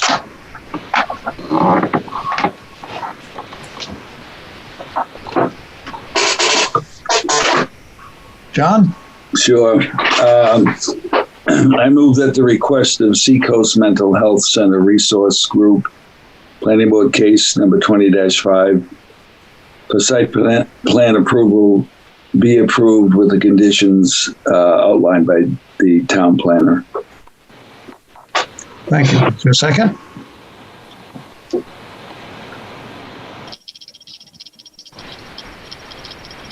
I'll second. Thank you, Jen. Moved and seconded. Any question on the motion? Any discussion? Then I'll call the question. Pete Cameron, let's start with you. Yes. John Gruder. Yes. Jen? Yes. Martel? And Gwen English? Yes. And Aaron Brown? Yes. And where's Molly? Oh, there's Molly. And Molly Cohen? And I vote yay, so it's a unanimous decision. Thank you for your time. Sorry it made you wait so long, but something got in the way. Oh, we understand, but thank you for your time and hope you have a good rest of the evening. Thank you very much. Thank you. All right. Okay, it's 5 minutes past 9. Do we want to move ahead to the next case? Can we take 5? We need to take 5, yes, please. Just stand up and stand up and stretch and do what you need to do, and we'll be in 5 minutes back in session. Oh,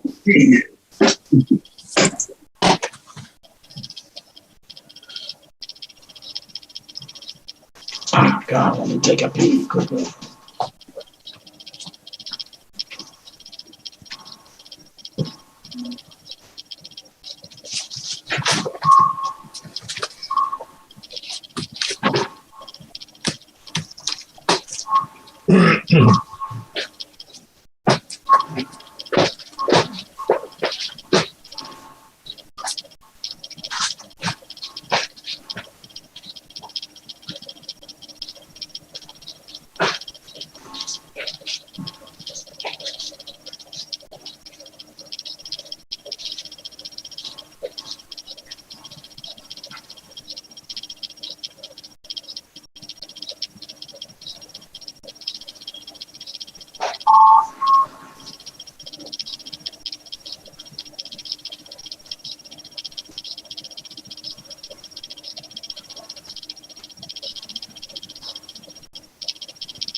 on that.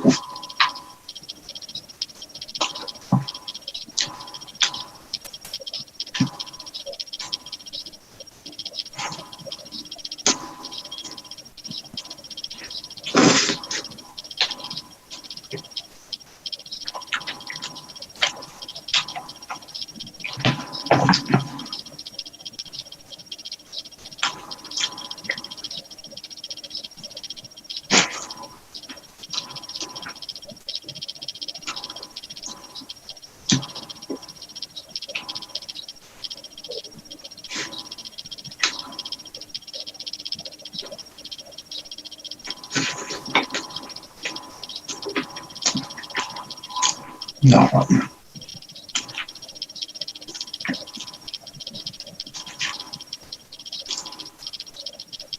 Back on camera.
Okay, let's call the meeting back to order again.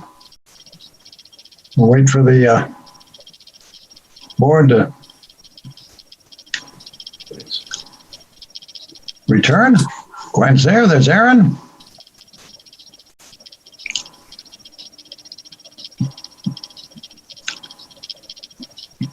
Nancy's back. John. Dave Sharples. Had trouble with my buttons. Well, where's Pete? Oh, Pete's left his chair empty.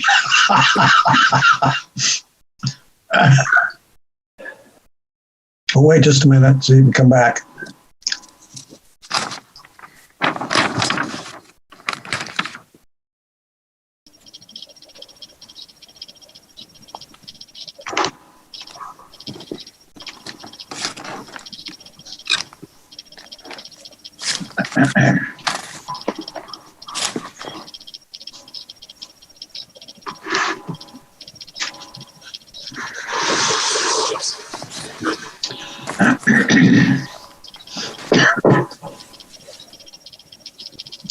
Pete, are you there?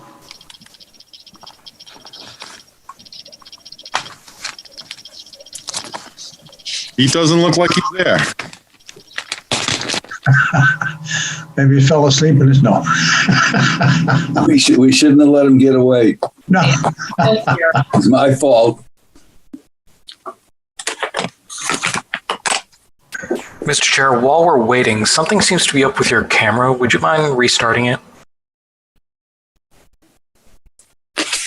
Here comes Pete. That's better. There you go. Ah, look at that. There he is. Okay, let's start up the meeting again. And next item on our agenda is the application of Celia C. Rocco Revocable Trust for a minor subdivision of a 23.8 acre parcel off Norton Street and Rocky Hill Road into two single-family residential lots and a lot line adjustment between the aforementioned property and properties at 1 Sleepy Hollow Road and 3 Sleepy Hollow Road. Subject properties are located in the R2 single-family residential zoning district, tax map parcels 70-12 and 71-67 and 71-68. Case number 20-6. Is this ready to be heard, Dave? Yes, it is for review purposes, in my opinion. So I'm looking for motion to accept this application. Also move. Thank you. Second? Second. Thank you, Gwen. Gwen? Okay, we'll take a vote. Roll call. Jen? Aye. Gwen? Aye. Aaron? Yes. Pete? Yes. And John Gruder? Yes. And Molly? Yes. And I say yes. So the case is open. And Dave, could you start off with this, please? Thank you, Mr. Chairman. The applicant is seeking minor subdivision of a 23.8 acre parcel off Thornton Street and Rocky Hill Road into two single-family residential lots, and a lot line adjustment between the aforementioned properties and properties at 1 Sleepy Hollow Road and 3 Sleepy Hollow Road. The applicant appeared before the Zoning Board of Adjustment at their July 16, 2019 meeting and was granted a variance for relief from the minimum lot frontage and width requirement to permit a minor subdivision consisting of 2 lots. And a copy of the notice of decision letter and the meeting minutes were enclosed in your packet for review. The applicant submitted plans and supporting documents dated March 17th, 2020 are enclosed for your review. The applicant also submitted revised plans on August 6, 2020 and explained that the change was simply to adjust the boundary between the 2 lots by a few feet, and they could probably highlight it when they speak. A technical review committee was scheduled, but then subsequently canceled because this was submitted right before the pandemic. But the application and plans were reviewed independently by the members of the technical review committee, and the TRC comment letter was attached. For some reason, and we apologize to the applicant for that it didn't get to the applicant, but we sent it to him last week, and he sent a response to the comment letter that Barb McAvoy forwarded to the members, planning board members this evening. I realized a late addition as well because when I was out on site, I visited a couple times. They were doing some test kits, and I realized that they were proposing to put a septic system on at least the lot on Rocky Hill Road. And I noticed, I informed the applicant that section 9.21.1 of our site plan and subdivision require that all development proposals shall provide municipal sewage disposal when available or required by the board. In this case, it is available on both Rocky Hill Road. There's a manhole right in front of the Rocky Hill Road parcel, and there is sewer along Thornton Street. So when we get to that waiver request, planning staff and DPW have an opinion on that to share with the board, but we'll wait when we get to that point. That's all I have, Mr. Chairman. Thank you. Thank you.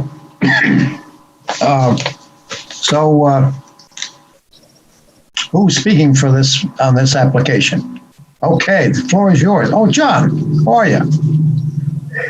We are well, thank you. How are you all? Thank you very much for your time this evening. And I wanted to put the plan together here because it's on 2 different sheets. At the scale that it's drawn, it's a little confusing using a PDF to show what we're talking about. But behind us here is a plan that shows the entire 23-acre piece that is behind Rocky Hill Road and Thornton Street. It's a wooded parcel that is in kind of an L shape, and we're proposing to have 1 house lot on the left-hand side with its frontage and driveway on Rocky Hill Road, which is 11.63 acres, and then 1 lot on the right-hand side, which will have a driveway coming off Thornton Road across from Wheelwright Avenue, which is 13.43 acres. So there's 1 house lot here on the left and 1 house lot here on the right that is proposed for single-family residential use. And may I jump in and suggest, if you have it on gallery view and John in the app and one of the property owners is in a small box, you can hit speaker view up on your top right and it will go to just them, so you will see that plan much better. Speaker view? If the app, not you, but if people want to switch to speaker view, which I've done, I can see that plan and you a lot better because your caption fills up the whole screen, where you have it in gallery view, you're just a little tiny box and you can't even see that plan behind you. Oh, yes, I see it. Yeah. As Dave said, we went to the zoning board in July of 2019 to have a variance to allow us the access with less than 100 feet of frontage. And we also, one of the conditions of that was that there be a 25-foot no-cut vegetative buffer around the subdivision lots. So we show that on the plan, it's at least 25 foot wide as it comes around this area. In some cases where the lots are not quite as far back toward the property, the buffer is a little bit bigger. Windermere subdivision is on the right-hand side, of course. High Street's down below at the bottom of the plan.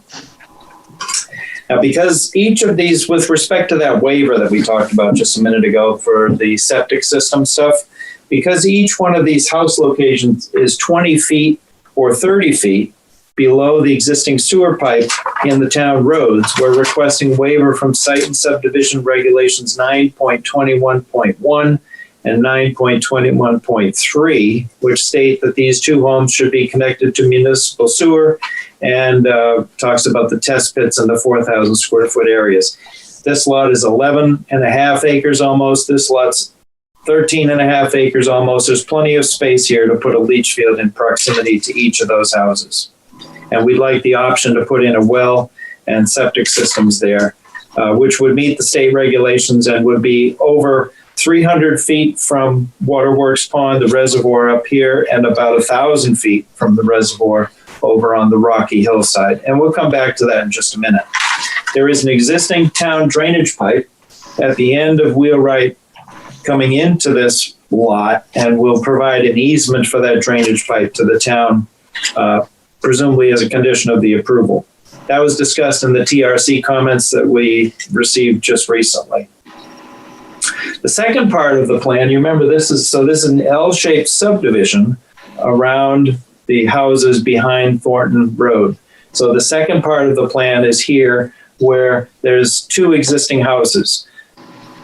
Dr. Rocco and his wife own this property here to the right on Sleepy Hollow, and Andrew had this house here on the left on Sleepy Hollow. So we're basically making this area a this lot on the right, which is the parents' house, is going from 2.36 acres to 1.84. So basically reducing in size. And then the house lot on the left is going from 0.71 acres to 1.96. So basically we're splitting the acreage here. And it's this house, which is the parents' house. And then this is the house that is the other house on the left-hand side. As I mentioned, we received that technical review committee letter and we responded to it on Tuesday. And the only issue that I think the board really has to work on is the fact that the property here where Andrew wants to build his house is about 20 feet below the sewer that's up on Rocky Hill Road. And the proposed house location up here off Thornton Road is about 30 feet below the sewer in the street. So we're proposing that each one of these have the waiver approved to allow them to build an on-site leach field, stoner pipe, or enviroseptic, and then drill a well. No offense, but the well water would be much better tasting than the town water. Now, Andrew has a little bit of comment because his parents have been living in this house for 60 years and they've had a lot of trouble with their sewer connections. So the house right here, my dad built back in 1958. And every time it would rain, we would have 2 or 3 days worth of rain, the toilet on the first floor would flood, the sewer would back up and flood the first floor with sewer water. So I grew up with that. Every rainstorm, my father put in a big drain, not a drain, a check valve. A check valve that we would have to go out into the garage every time it rained and turn this big valve, probably about this big around. And I remember even as a kid, I'd have to do it with my brother because I couldn't do it myself because it was all steel. So that would prevent the sewage from coming into the first floor of the house. So I don't want that problem for the next, I'm probably not going to be alive 60 years, but for the next 20, 30, 40 years, I don't want to have to deal with that. And my father's house isn't even as low down as the new house that I want to put over in here. So that's my biggest concern because sure, you can put a pumping station in. There's power failures. There's failures of pumping stations. That's my main concern. The cost is going to be about even. It's probably more expensive to put the septic and the well in, but I would rather not have to live with that fear of that sewer backing up into my house for the next 40 years or so. So that's my concern. And zoning article 9.3.4 talks about this location of septic systems in proximity to waterworks pond. We have to be at least 300 feet away from the reservoir. The proposed system over here would be at least 350 feet away, and the proposed system here on Rocky Hill is about 1,000 feet away from the reservoir. So there's a lot of separation, and it meets the requirements in the town standards. And of course, both systems will be designed meeting the state standards as well. So I think that concludes our remarks. I don't know if there's anything else you'd like to add. I mean, I did meet with Steve Tucker out on the job site, the water and sewer department, and he looked at where the house was going to go. Over here. And he looked at the house is set back about 250 feet. So it's quite a ways from the sewer. And he looked at the at least 20 foot drop in the elevation. What's that word? Yeah. Elevation. Yeah. Yeah. Oh, yeah. So he went to his superiors, and within 2 days, he told me, you're all set. So I've already, contracted Dan Marsted to put a test pit in. And so I was told that it was already a go. Now, Dave Sharple the other day said it's not, and we have to get a waiver, and we have to talk about it tonight. So that's fine. I didn't know the procedure. I just took Steve Tucker's word for it. So he looked at it in person. It's a no-brainer to me to put a septic in compared to tying into the town. So we'd be happy to answer any questions that the board may have. Thank you for your time. Thank you. Questions on the part? Oh, well, now we can click. And thanks, Dave, for telling us about that little feature there. No, that's the wrong way. Where did I find that? Discussion, questions, concerns, thoughts?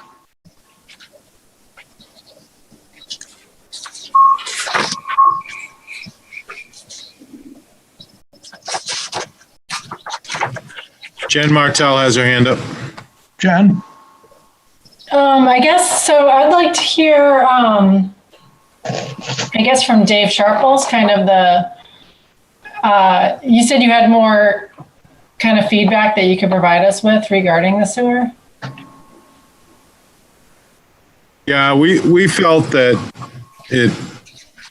I talked to Jen Mates, the assistant town engineer at DPW, and because municipal sewer is available, and the whole point of having municipal sewer available is for any new development to tie into it, because one of the main reasons is that private septic systems is one of the main contributors to nitrogen that is impaired the Great Bay and gets into our water bodies from individual septic systems. And any chance we can get to eliminate private septic system and put it into the town's collection system where we can control and reduce the nitrogen input and clean it is beneficial to the town. Also, we did go out and looked at the Rocky Hill Road, and we have a 25-foot setback on Rocky Hill. So the house could be put up on the roadway. It seems to put fill and gravity feed into the sewer there. So you wouldn't even need an individual pump station, but the applicant is choosing to put the house, 300 feet back and 20 feet down from the sewer. So an individual pump station required in that instance, but that is a common practice. I didn't find anything unique about that. And we just didn't feel like installing a pump system would, in our opinion, would be cheaper than a septic system. There are backflow preventers to prevent now.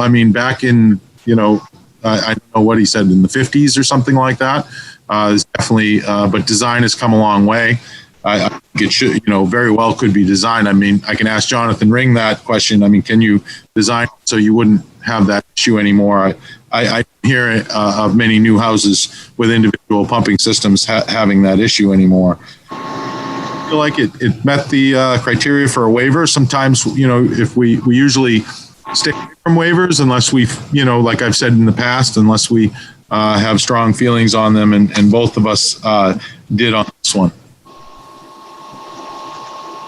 That it's available and should be tied into the system. This is their discussion. I looked at the 5 lot. There's been several lots that are similar designed that have, frontages. There's 2 different lots here, and they're in 2 different situations. Rocky Hill Road, it's right there, and you could gravity feed into it and wouldn't even need a pump. The Thornton road is, this skinny, couple hundred feet finger of the lot that goes that, where you have to put the house, you'd have to put it. But similar subdivision that we just went through, a 5 lot had that same scenario, had the 2 fingers, because at some point in the past, the larger property owner kept dividing off frontage lots and selling off those lots, and then created these little fingers to attach to the backland. There's quite a few of those situations in Exeter, and we didn't see that as unique as required by the waiver criteria. And we didn't feel that, it has to be a hardship compared to an inconvenience. And I don't know if we saw that putting in an individual pump system, which is a pretty common practice, rose to the level of a hardship. That's all I have. Thank you. Okay, thanks, Dave. Just one follow-up question. So, Mr. Ring mentioned the well. Do we have anything against the well? Okay. No, the well is fine. It's not the well. If they want to have their own water, if anyone wants to have their own water, that's okay. It's just the sewer system, because individual septic systems pose an environmental challenge, and particularly nitrogen. And we were under an administrative order on consent on nitrogen, and spent over $50 million for a new sewer treatment plant in hopes of correcting that issue, and feel that any new development, if it's available and can be hooked into it, should tie into it. Thank you.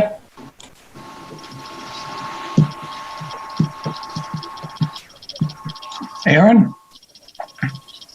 I had a couple comments, Lang. One is, in my business, I've run into a situation where someone has a private septic system. Public sewer has come in on the roadway that they access from, and a purchaser of the property looks to get a government-backed loan, either FHA or VA, and they're actually required at that time to tie in to the public service if they want to get a government loan. And I feel that's still, I think that's still in effect. That probably doesn't affect this particular property owner currently in this circumstance, but might affect a future owner. Just something to be aware of. Mm-hmm.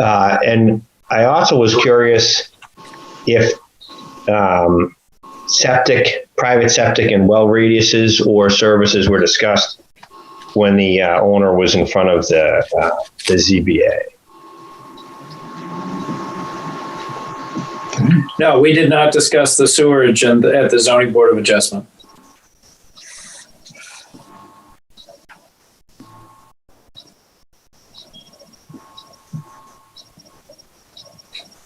Well,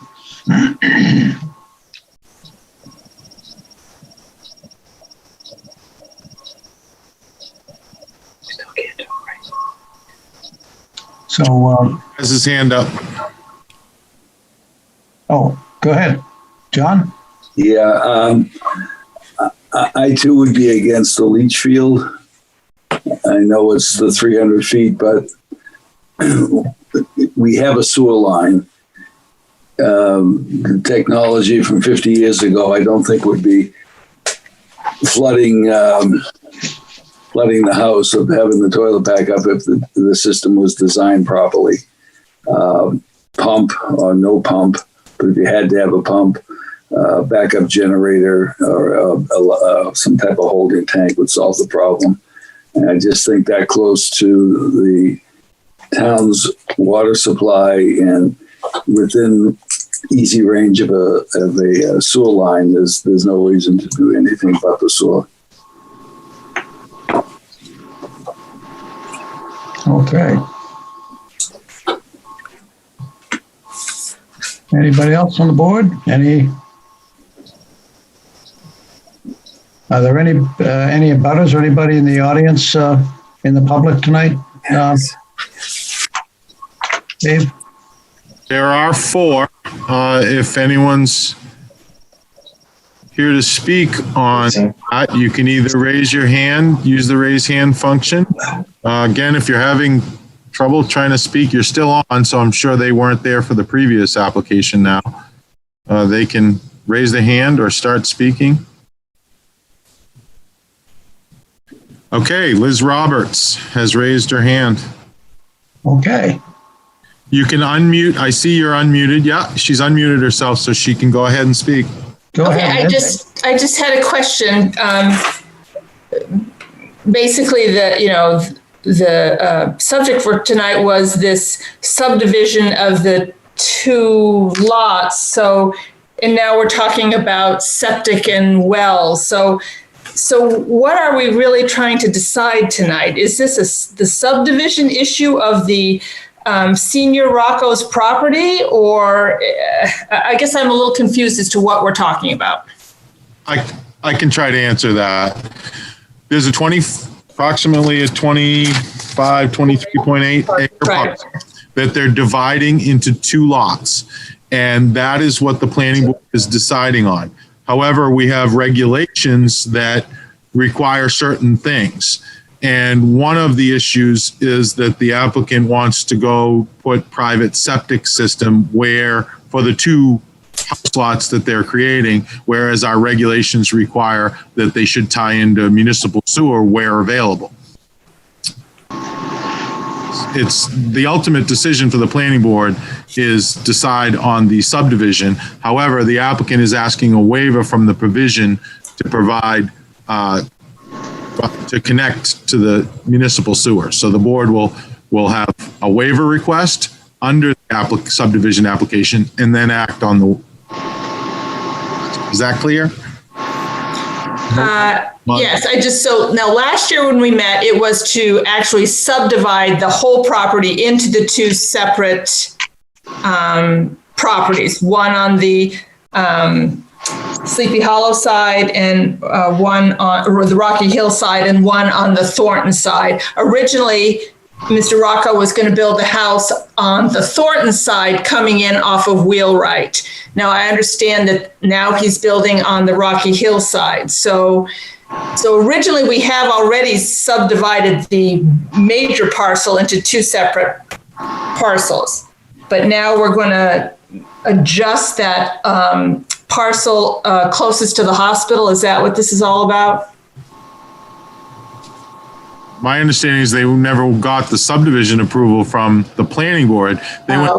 They went to the ZBA and got a variance to create the 2 lots because they didn't have the minimum frontage required in the zone and the lot width.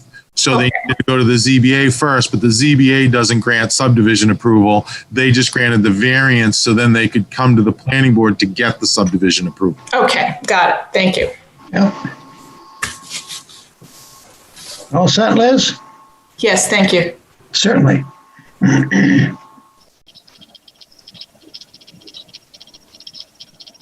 Laura has her hand up. Okay, Laura? I wanted to first clarify that we're talking about Thornton Street, not Thornton Road. I'm sorry, I misspoke. Thornton Street, yes. No, I believe the survey is actually mismarked as well.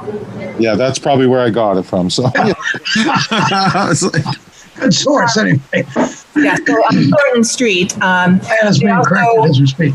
Do you wonder when it comes to the hydric soil on the back of Thornton Street, if there are setbacks in regards to building structures, septic, and leach field?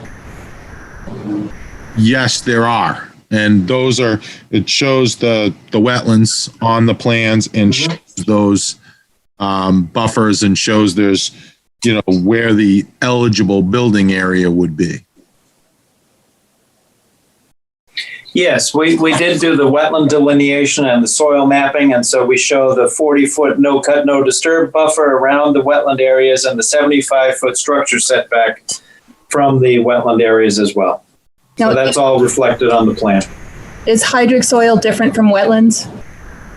Sometimes, but not in this case. Okay, thank you. Hydric soil is one component that's required for to be classified as a wetland. It's not the only requirement.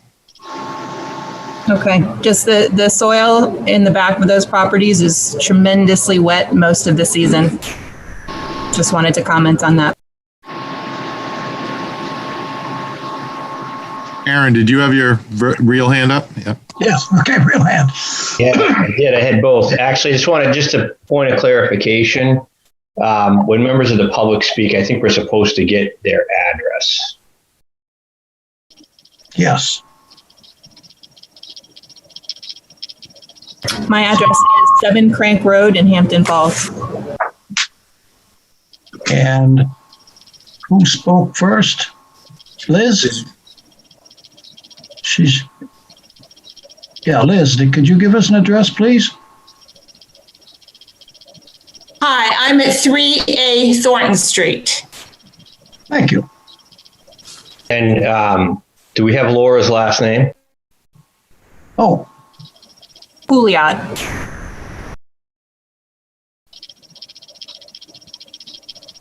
Could you say that again, please, Laura? Pouliot. Pouliot, okay. There. The record's now straight, Aaron. Thank you for bringing that up. Vice Chair's right on his toes. Okay, we have Laura and Liz's hands. And Hawkins just had their hand up but put it down. Oh, what's up? I think N. Hawkins has her hand up. So does Liz Roberts, but I don't know if that's left over, but we'll go to N. Hawkins. Oh, she just put it down. So N. Hawkins would like to speak. Okay. Hi, actually, it's Sheila Kelly, and my husband's Nat Hawkins. That's why you see that. We're at 5 Thornton Street. And I was just hoping if we could just zoom in. I'm just kind of curious with all the wetland mapping where the house behind Thornton is proposed to be built. I don't think I've seen a close-up of that. John, can you help us closer? Can you, I forgot your name who just spoke, but if you could go to speaker view, it will. Oh yeah, no, I'm in the right view. Okay, good. But it's Good. just, even if they could point it out, which just. Yeah, that's right. No, understood, yeah. The house behind Thornton would be roughly in this area here. So it would come down Wheelwright Avenue. The driveway would come down Wheelwright Avenue. It was roughly where we talked about having Andrew was going to build his house when we were at the Zoning Board of Adjustment. So it's down in this vicinity here behind map 70, lot 17. Yeah. That's us, right? But just as a caveat, I mean, I believe that your intent is to sell the lot. Say you sold this lot and someone wanted to come up and put the house on the left in the buildable area. I could, right? That's true. Yes, they could. Okay, thank you. And I guess I know all the conditions. Okay. Carry over. That sucks.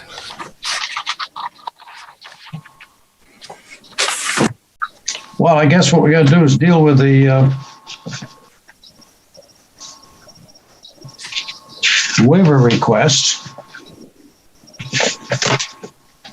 Hold on. Before that, what I have showing up is M. Grimm has her hand up, or his hand up.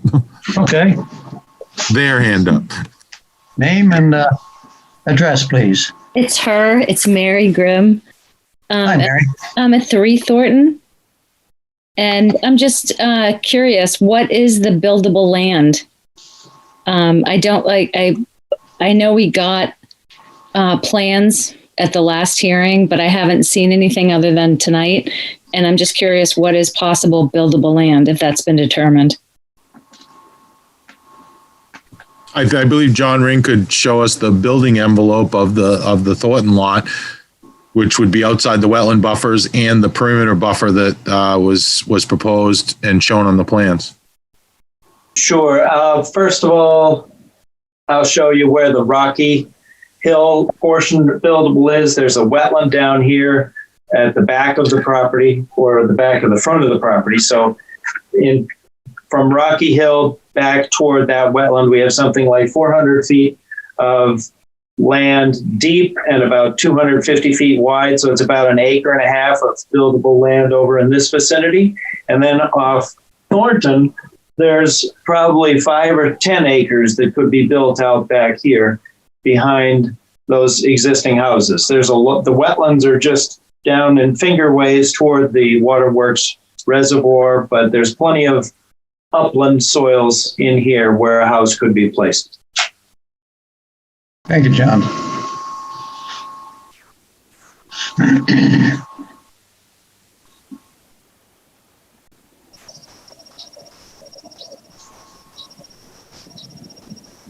Now, let's see.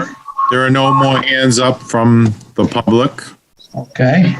Or the board at the moment. All right. Now Laura has her hand up. Okay.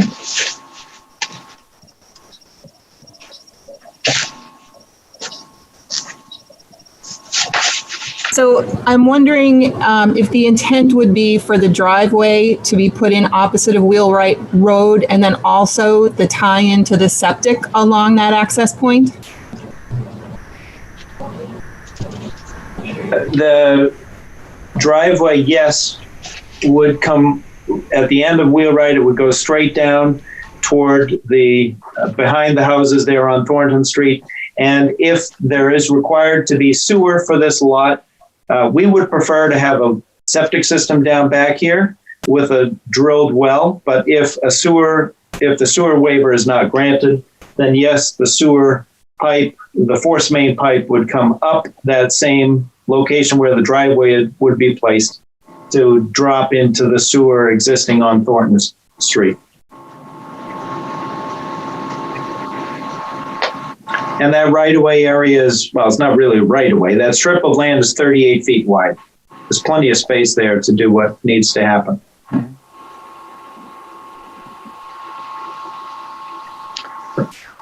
Okay.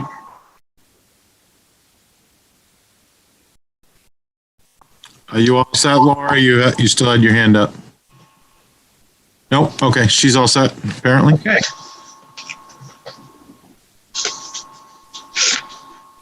Well, shall we act on the waiver request?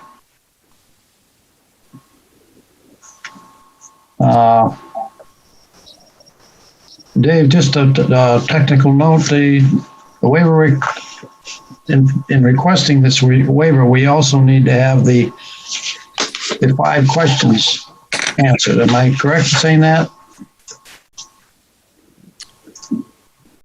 Yeah, I mean, ideally, it's up to the board to decide whether the 5 criteria have been met based on the facts presented. So you can determine with what you've been provided if the waiver if the 5 criteria have been met.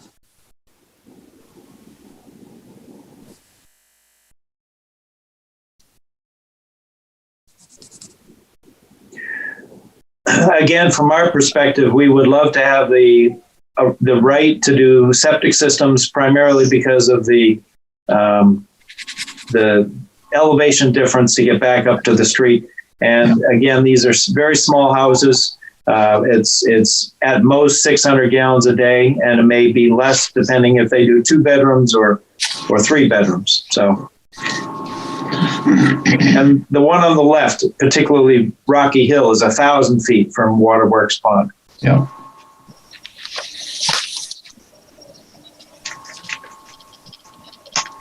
And if you're not comfortable with granting the waiver for both lots, then we'd ask you to grant it on the left-hand side. Yeah, because it's further away from Waterworks Pond.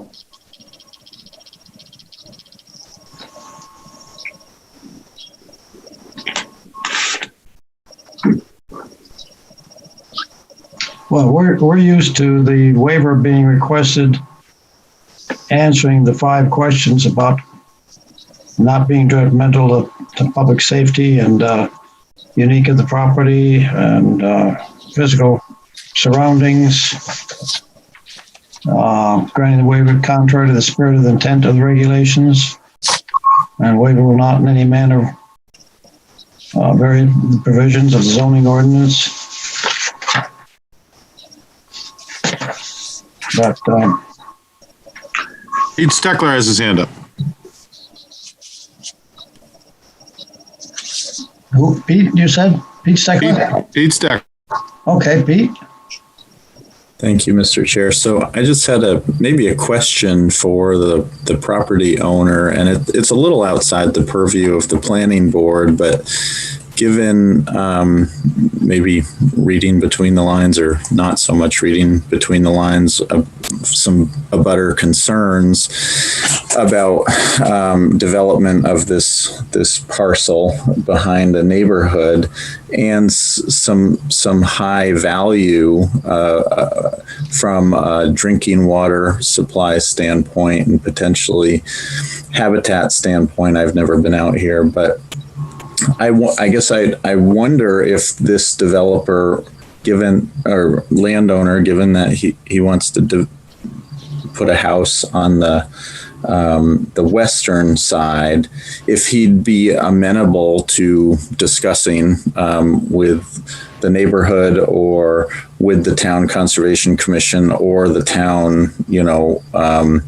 water sewer department about selling instead of for another house lot, but at appraised fair market value for conservation purposes. So just throwing that out there in case the town would be interested in conserving this property from a habitat standpoint and or a protection of water supply standpoint, given that there's really a great opportunity for funding right now with the ExxonMobil MTBE settlement and regular grant cycles to protect source water throughout the state. So just throwing that out there. I don't know if the landowner wants to respond to that, but it was just a question. Sure. Can I respond? Sure. Absolutely. I'd be willing to work a deal with the town, as long as the price is right.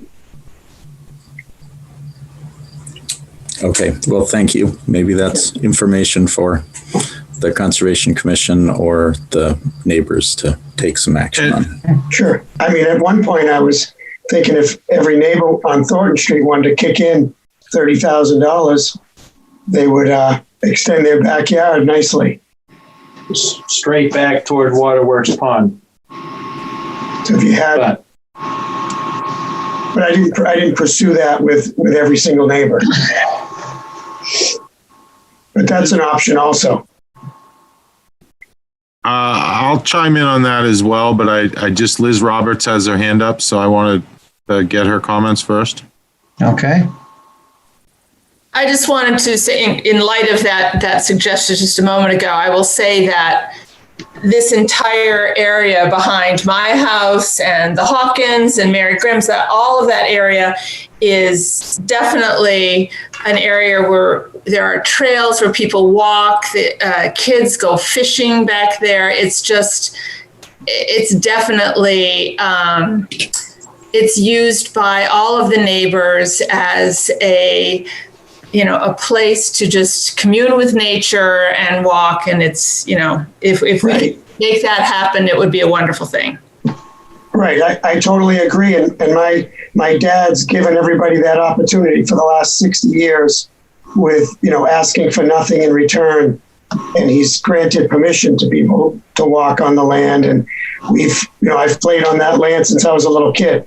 So yes, we know that. And I hope everybody appreciates that opportunity that they've had to use it in the past.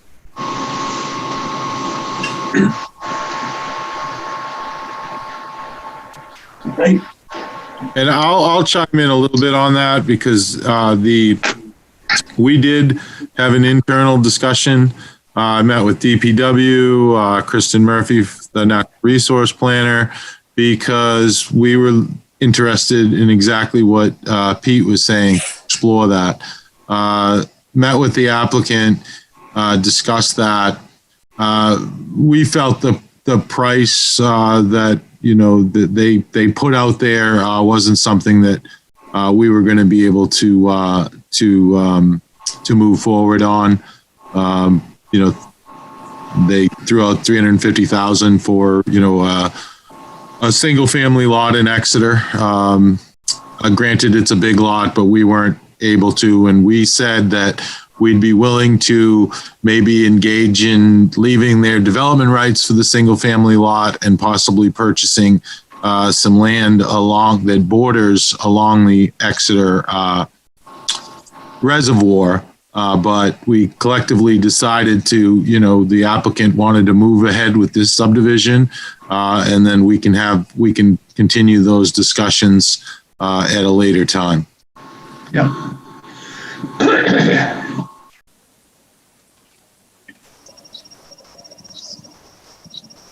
Well, the hour's getting late. Yeah, with respect to that waiver, Lang, I'm sorry I didn't write all that information into the waiver request letter, which we just heard about this morning. So basically, there would be no diminution of municipal rights relative to this being on little leach fields because they're very small in size and there's no public hazard relative to that. In fact, there are some who say it's better to have lots of leach fields than big municipal systems because then you have more recharge of the aquifer from the waste that's going into those leach fields. There's no violation of any zoning ordinance because this, as I mentioned, is in compliance with that zoning 9.3.1, which I referenced. It says you have to be at least 300 feet away from the reservoir, and in one case on the left-hand side we're more than 1,000 feet away. The other side's at least 350 feet, and it's in the public interest because it is allowing these residential owners to construct their own little area where they can manage what they need to manage.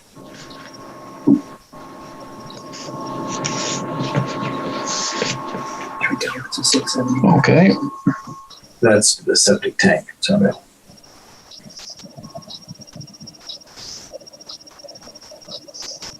I'm just curious how we can proceed with the waiver request.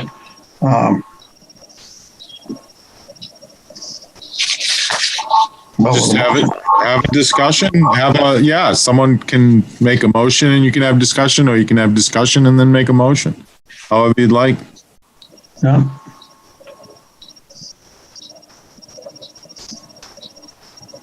Well, is the board comfortable that we have enough information to make a decision on that? Is I guess, what's bugging me right now.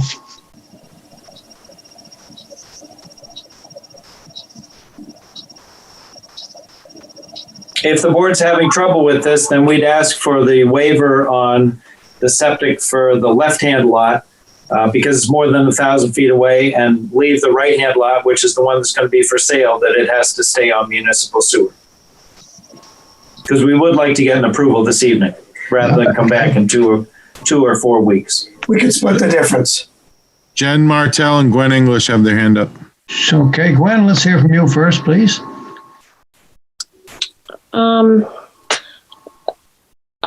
I personally, I would be in favor of not granting the waiver for the lot that has the 350-foot distance between that potential leach field and the reservoir. I wouldn't be comfortable with that. I'm kind of on the fence about the other one, and I would be interested to hear what the other board members feel. But I just think we have a commitment with our issues with nitrogen. I just don't think we should take chances with that, and let them, if they want to put their own well in, that would be fine. But I'm not comfortable with a septic system going in that one lot. I'm kind of on the fence about the other one. Thank you. Jen? I just wanted to propose, maybe for consistency's sake with the other, with all of our other applicants, maybe can we just go through the 5 waivers and ask the applicant to respond? Since the waiver request letter didn't have that, and usually we ask for it, I'm wondering if we can just sort of verbally ask for it. Okay, we can do that. I was under the impression he did do that. Explain that? Just did it. Yeah. We can break it down though, one by one, Jen, to make it more clear. Yeah, I guess maybe I wasn't, I mean, I heard the explanation, but I guess I like to hear it like specifically, like in response to this. That's right. Yeah, I apologize. I don't have the 5 criteria in front of me, so I was going from memory. But if somebody wanted to read me, Lang, if you wanted to read each one, I'll be happy to respond. Sure. Let's try that. Number 1, granting the waiver will not be detrimental to the public safety, health, or welfare, or injurious to other property. And again, the reason that it would not be injurious would be that it would be the septic systems would be designed in accordance with town and state regulations, and it would not affect anything. And they would be fine with respect to seasonal high water table and all that other criteria that are required by the State Division of Environmental Services. Okay. Number 2, conditions upon which the request for the waiver is based are unique to the property for which the waiver is sought and are not applicable generally to other property. In this case, as we mentioned, the Rocky Hill lot is at least 20 feet below the sewer up in Rocky Hill Road. And on Thornton Street, the septic system would be, or the house itself, where the restroom's coming out, would be 30 feet below Thornton Street sewer. So it's a significant elevation difference that we have to get up to drop into the sewer up in the street.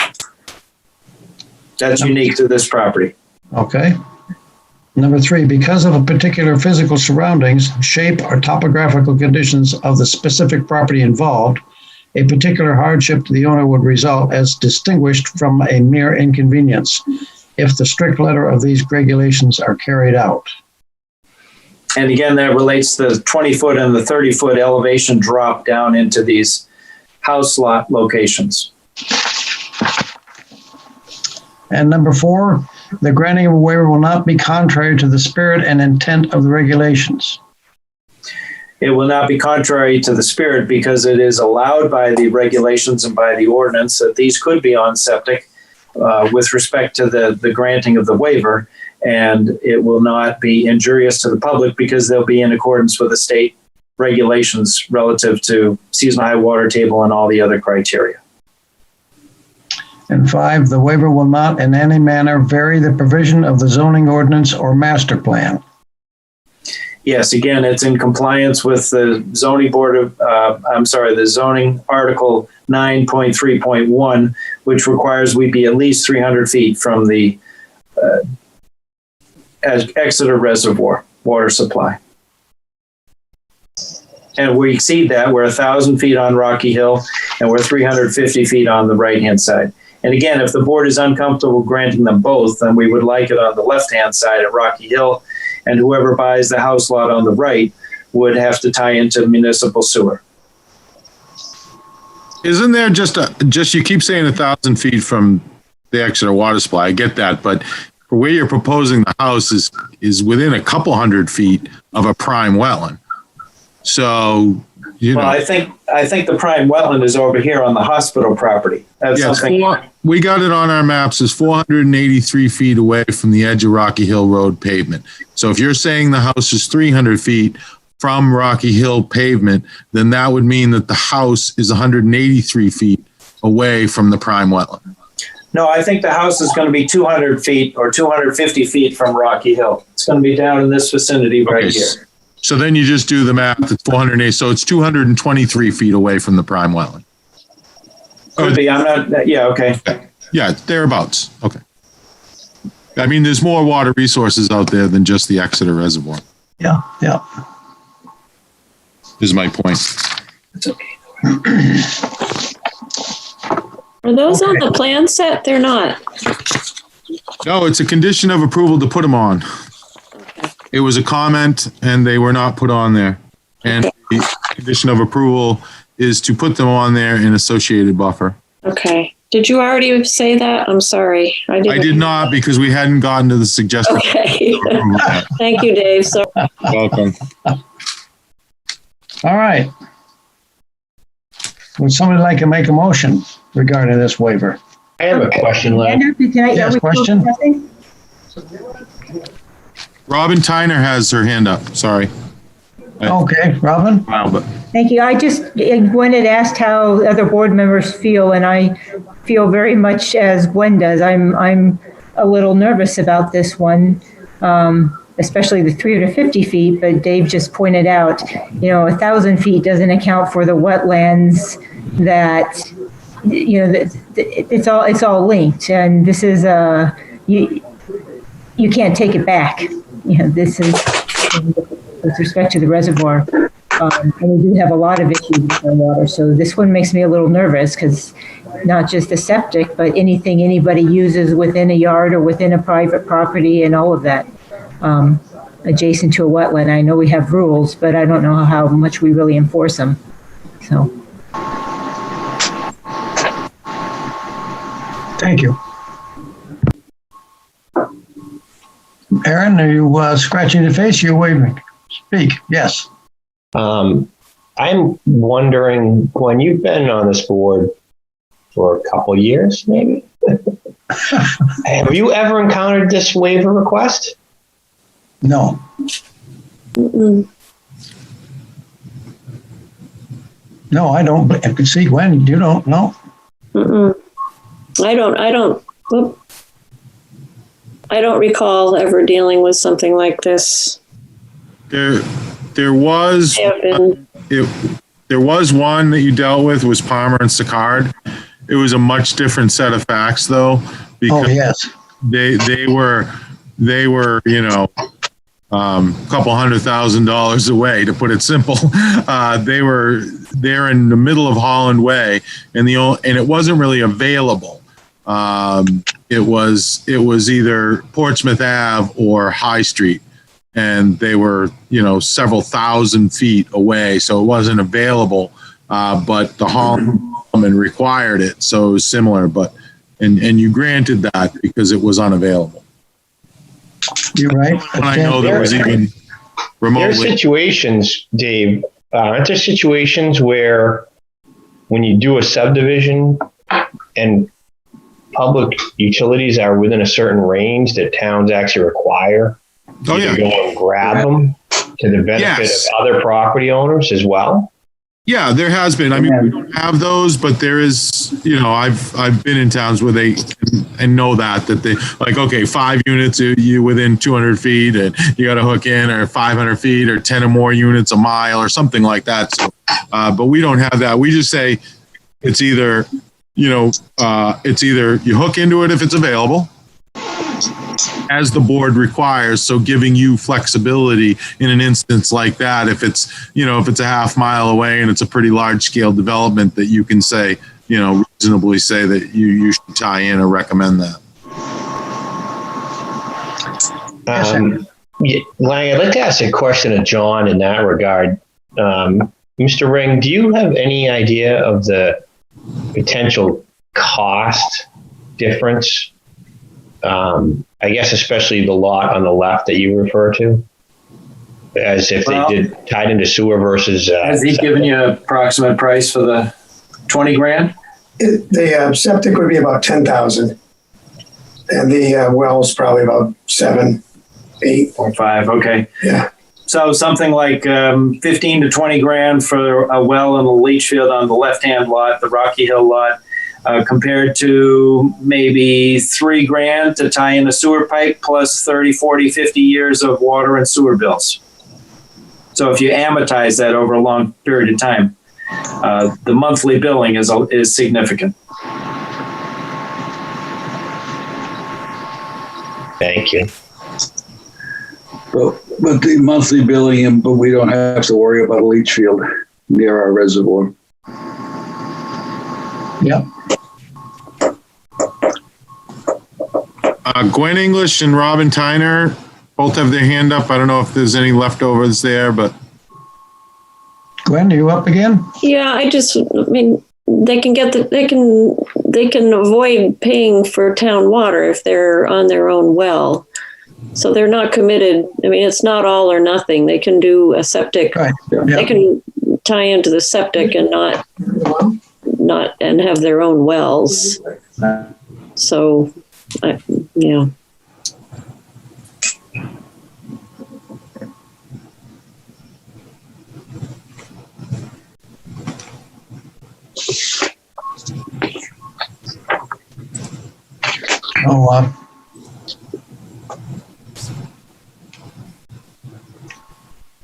I guess to bring this to closure, we're going to need a motion and.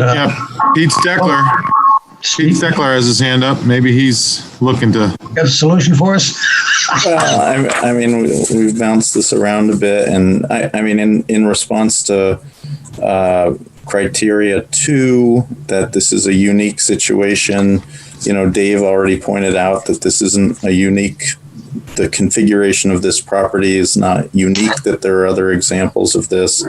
And for number 3, that it doesn't sound like there's a particular hardship requiring sewer over septic and a well, or septic in this case. So, I'm hearing what the board's talking about and seeing what direction they're leaning, and I think that's the justification for denying this waiver request, in my opinion. Thanks. Thank you.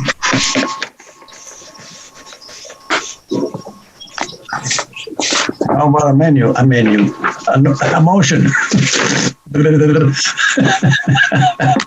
John, if I make a motion to approve the request of, and is it Cecilia C. Rocco Revocable Trust Planning Board case number 20-6 for minor subdivision approval be approved with the following condition: that any homes built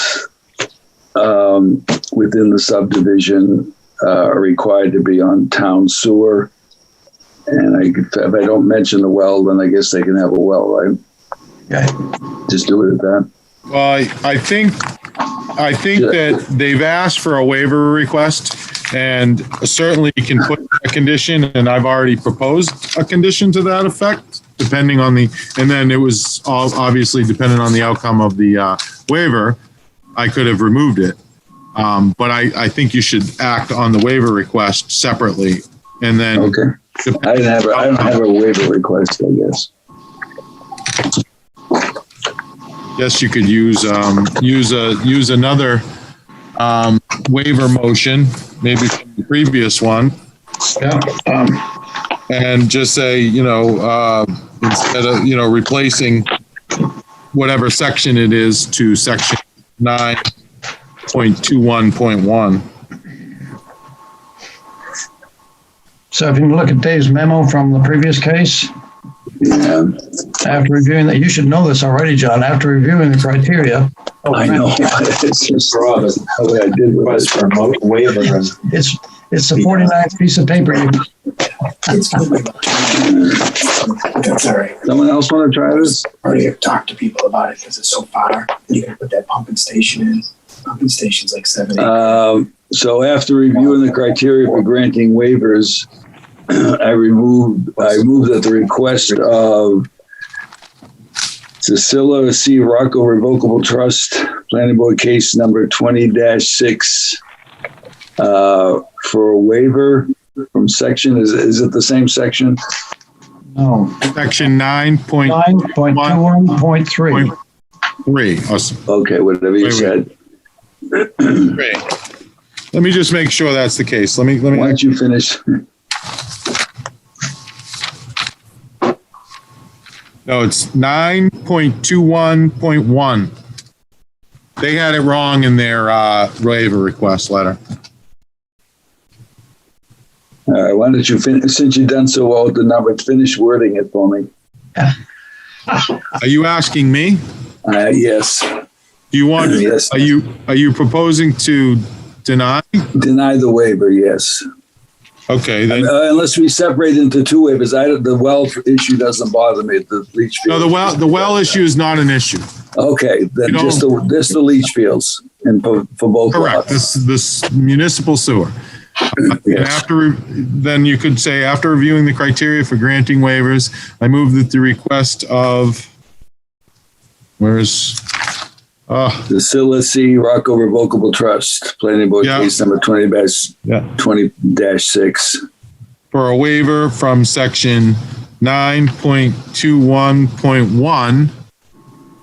Be denied. Allow the installation of a septic system be denied. All right. And that's what I heard for the criteria would be because failing to meet criteria 2 and 3. And 3 at least. Don't ask me to repeat it, Aaron. Just second it. Don't repeat it. I need a second. I will second. Okay. We have a motion. There we go. To deny this request of this waiver. Any further discussion? I think we've had the discussion, so I'm going to call the question. And Jen, let me start with you. How do you vote? So just to be clear, a yes vote is to deny the waiver, correct? That's correct, because the waiver is, the motion is to deny. I vote yes. Gwen? Yes. Aaron? Yes. Cameron? Yes. John Bruder? Yes. And Molly Cowan? Yes. And I vote yes. Waiver fails. Has been denied. If you're ready for suggesting conditions of approval of the application, I am ready. I would suggest the following conditions of approval. EWG file of the plan shall be provided to the town planner showing all property lines and monumentation prior to signing the final plans. This plan must be in NAD 1983 State Plan, New Hampshire, FIPS 2800 feet coordinates. 2, all monumentation shall be set in accordance with section 9.25 of the site plan review and subdivision regulations prior to the issuance of the certificate of occupancy for any building/unit. 3, prime wetlands as depicted in the November 2005 Exeter Prime Wetland Mapping Report accepted by NHDES on March 30th, 2007, and their associated local 100-foot buffer will be indicated on the final plans. Those are sections 6.6.2.4.L and section 7.4.11. Number 4, a note indicating that areas will be surveyed for vernal pool during appropriate breeding prior to lot development, included on the final plans, or at an alternative time as agreed by town planning staff. 5, both lots shall be serviced by municipal sewer system per section 9.21.1 of the site plan review and subdivision regulation.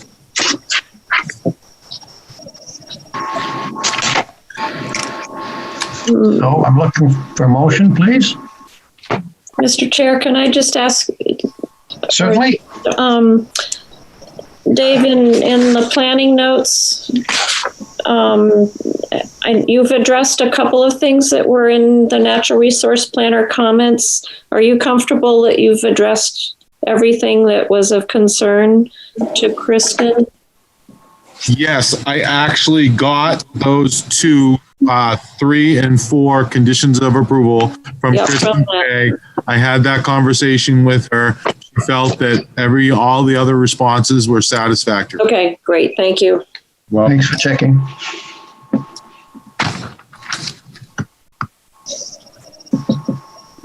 I think I'm still looking for a motion.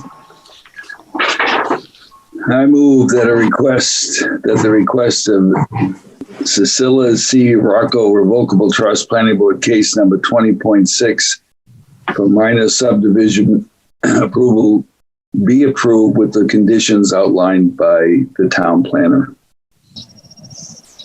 Is there a second? Seconding. Okay, thanks, Gwen. Okay, let's vote. Jen? Yes. Gwen? Yes. Aaron? Yes. Pete, you still awake? Yes. Oh, thank you. John? Yes. And Molly? Yes. And I say yes, so that unanimous decision. Thank you very much. Thank you very much for your time. Thank you very much, everybody. Appreciate you staying up late. Yeah, well, we've been working since 6 o'clock today. Yeah. Okay. Now, the next item on the agenda is the OSRAM. It is 10:20. I think it's time to, we will need to move the OSRAM case to date specific, I think. Dave? Well, you have the choice of, you don't take any new business after 10 and concluding at 10:30 unless the board decides otherwise. I guess I will leave that up to the board. They are anxious to move ahead. However, we do have a meeting next week. Well. We have a big project on there, the gateway, but you could put them first on it. But it's up to the board, I guess, if you wanted to tackle it. It's a minor subdivision. Nothing's minor. It's this time of night. Yeah, I think Pete Cameron's listing to the left. Okay. I think that we put it to next week. Okay. How do you feel about that, Pete Cameron? Well, if Gateway is next week, right? Yeah, but the thing, David said this might be quick enough to do it first. We'll put these folks, Osram in first on the agenda, 7 p.m. I believe it's a pretty straightforward division. How does the applicant feel about that? I don't think we're going to get done today. Yeah, I see Gordon Leedy's on and Paul Valentine on, so feel free to chime in at this point. Yeah, if you have, please. Yeah, thanks a lot, Dave, and Mr. Chairman, members of the board. I think next week, given the hour, if we can get on at the beginning of the agenda, that would be, I think, fine. Good. Thank you. Having been a member of a planning board, I know that it's difficult to make sane decisions after 10 o'clock. Right. Yeah, right. Thank you. So I need a motion to. Is there any impetus? I mean, you've already noticed this, so there's no fears with that. Is there any desire to maybe, start a little bit earlier or start at 7? It's up to the board. I'm just throwing that out there. You're killing us, Dave. I think we talked about it being hard. It's hard for me to get earlier than 7. All right. Then do it at 7. I just, I know we're gonna, Okay, good. That's fine. Okay. So table it. Gwen, how about a motion to table till 7 p.m. So moved. on the 27th? No, August 20th. August 20th, next week. August Next 20th. Thursday. Next Thursday. We have Only a week away. We have a meeting every week this month. Today is the 13th, isn't it? I'm ahead of myself. Yeah, okay. We're being punished for the 2 months off in the spring. So I need a motion, please. I so moved. Thank you. Second? Sure. Second. Okay, John, thank you. Those in favor, please. Jen? Yes. Aye. John? Aye. Gwen? Aye. That's 3, okay. Aaron? Aye. Molly? Yes. And who's over here? Oh, Pete Cameron. Yes. And myself, yes. All right. It stands. Thank you very much. We will see Thank you. Thank you next for your week. patience. I'm sorry to drag it out, but appreciate it. Okay, thank you. All right.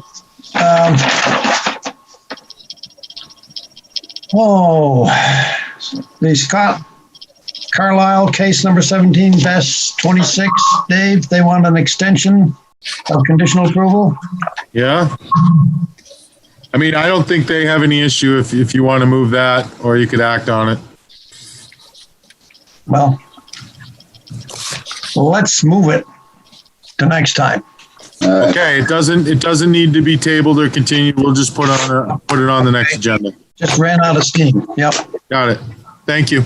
Yep. Anything from the planning department? Not at this late hour. I'll update you. Right. Thank you, everybody, for starting with us at 6 o'clock and hanging in there. This is a wonderful board, I'll tell you. So anybody like to make a motion to adjourn? Pete? John, oh, you're good on motions tonight. Yeah, I'll motion to adjourn. Okay. Second. All right, moved and seconded. Those in favor, say aye. Aye. Raise your hands. No, we stand adjourned. Thank you very much. See you next week. Special occasion.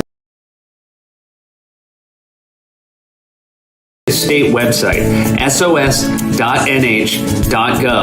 or the website of your own town or city clerk, where materials and applications can be found and downloaded. This will enable voters to vote safely and securely without encountering lines and crowded polling places.